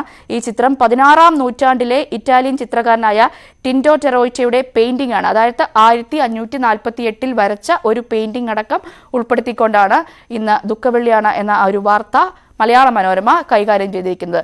ഇതൊക്കെയാണ് ഇന്നത്തെ പത്രങ്ങളിലെ ഏറ്റവും പ്രധാനപ്പെട്ട വാർത്തകൾ. തിരികെ അഭിലാഷിലേക്കും ഭവ്യയിലേക്കും. എന്തായാലും KP നല്ലൊരു പത്രവിശേഷം തന്നെയാണ് രഞ്ജിനി നമ്മുടെ പ്രേക്ഷകർക്കായി പങ്കുവെച്ചത്. Thank you Ranjini. നമുക്കിനി ദേശീയ വാർത്തകളിലേക്ക് പോയിവരാം.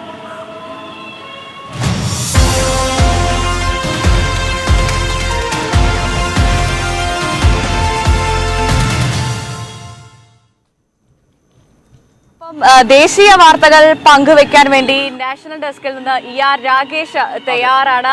എന്തായാലും ദേശീയ തലം മൊത്തം വാർത്തകൾ കൊണ്ട് നിറഞ്ഞിരിക്കുകയാണ്. പ്രത്യേകിച്ചും കോവിഡ് വർദ്ധിക്കുന്ന സാഹചര്യം, കർണാടകയിൽ തിരഞ്ഞെടുപ്പ് വരുന്ന സാഹചര്യം. എന്തായാലും ER രാകേഷ്, എന്തായാലും ഗുഡ് മോർണിംഗ്. എന്തൊക്കെയാണ് ഇന്നത്തെ ദേശീയ തലത്തിലെ വാർത്തകൾ? സമഗ്രമായൊരു ദേശീയ വാർത്തകൾ നിറഞ്ഞൊരു ദിനം തന്നെയാണോ ഇന്ന്? Abhilash, Bhavya, good morning. ദേശീയ തലത്തിൽ നിന്ന് പ്രധാനമായും ആരോഗ്യമന്ത്രി വിളിച്ച സംസ്ഥാന ആരോഗ്യമന്ത്രിമാരുടെ യോഗം ചേരുകയാണ്. കാരണം കോവിഡ് കേസുകൾ വർദ്ധിക്കുന്ന സാഹചര്യം രാജ്യത്തുണ്ട്. ഇത് കണക്കിലെടുത്തുകൊണ്ട് നിലവിൽ സംസ്ഥാനങ്ങൾ സ്വീകരിച്ചിട്ടുള്ള മുന്നൊരുക്കങ്ങൾ അത് ചർച്ച ചെയ്യുകയാണ് ഇന്നത്തെ യോഗത്തിൻ്റെ പ്രധാനപ്പെട്ട അജണ്ട. കാരണം കഴിഞ്ഞ ദിവസങ്ങളിലെല്ലാം തന്നെ നോക്കുകയാണെങ്കിൽ കോവിഡ് കേസുകൾ കുത്തനെ വർദ്ധിക്കുകയാണ്.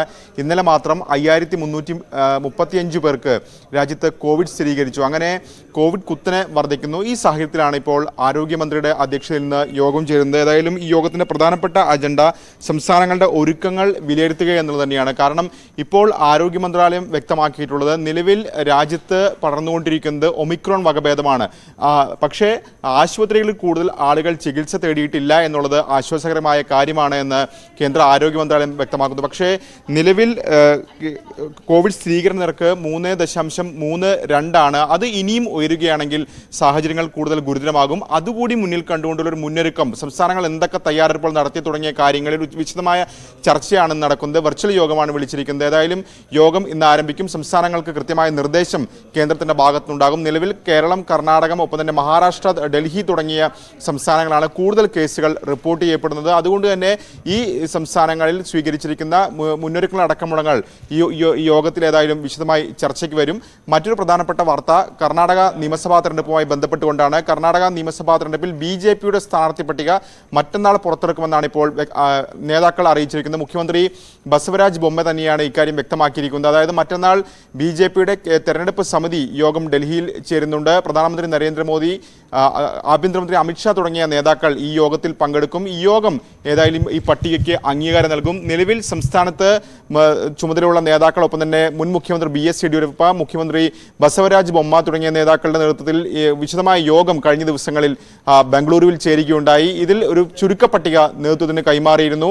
ഈ പട്ടികയിൽ ആരൊക്കെ സ്ഥാനാർത്ഥികളാകുമെന്ന കാര്യത്തിൽ ഒരു അന്തിമ തീരുമാനം കേന്ദ്ര തെരഞ്ഞെടുപ്പ് സമിതി കൈക്കൊള്ളും. അതിനുശേഷമായിരിക്കും പ്രഖ്യാപനം. ഏതായാലും മറ്റന്നാൾ വൈകിട്ടോടുകൂടി ഒരു പ്രഖ്യാപനം ഉണ്ടാകുമെന്നാണ് പ്രതീക്ഷിക്കപ്പെടുന്നത്. വീണ്ടും അഭിലാഷിലേക്കും ഭവ്യയിലേക്കും.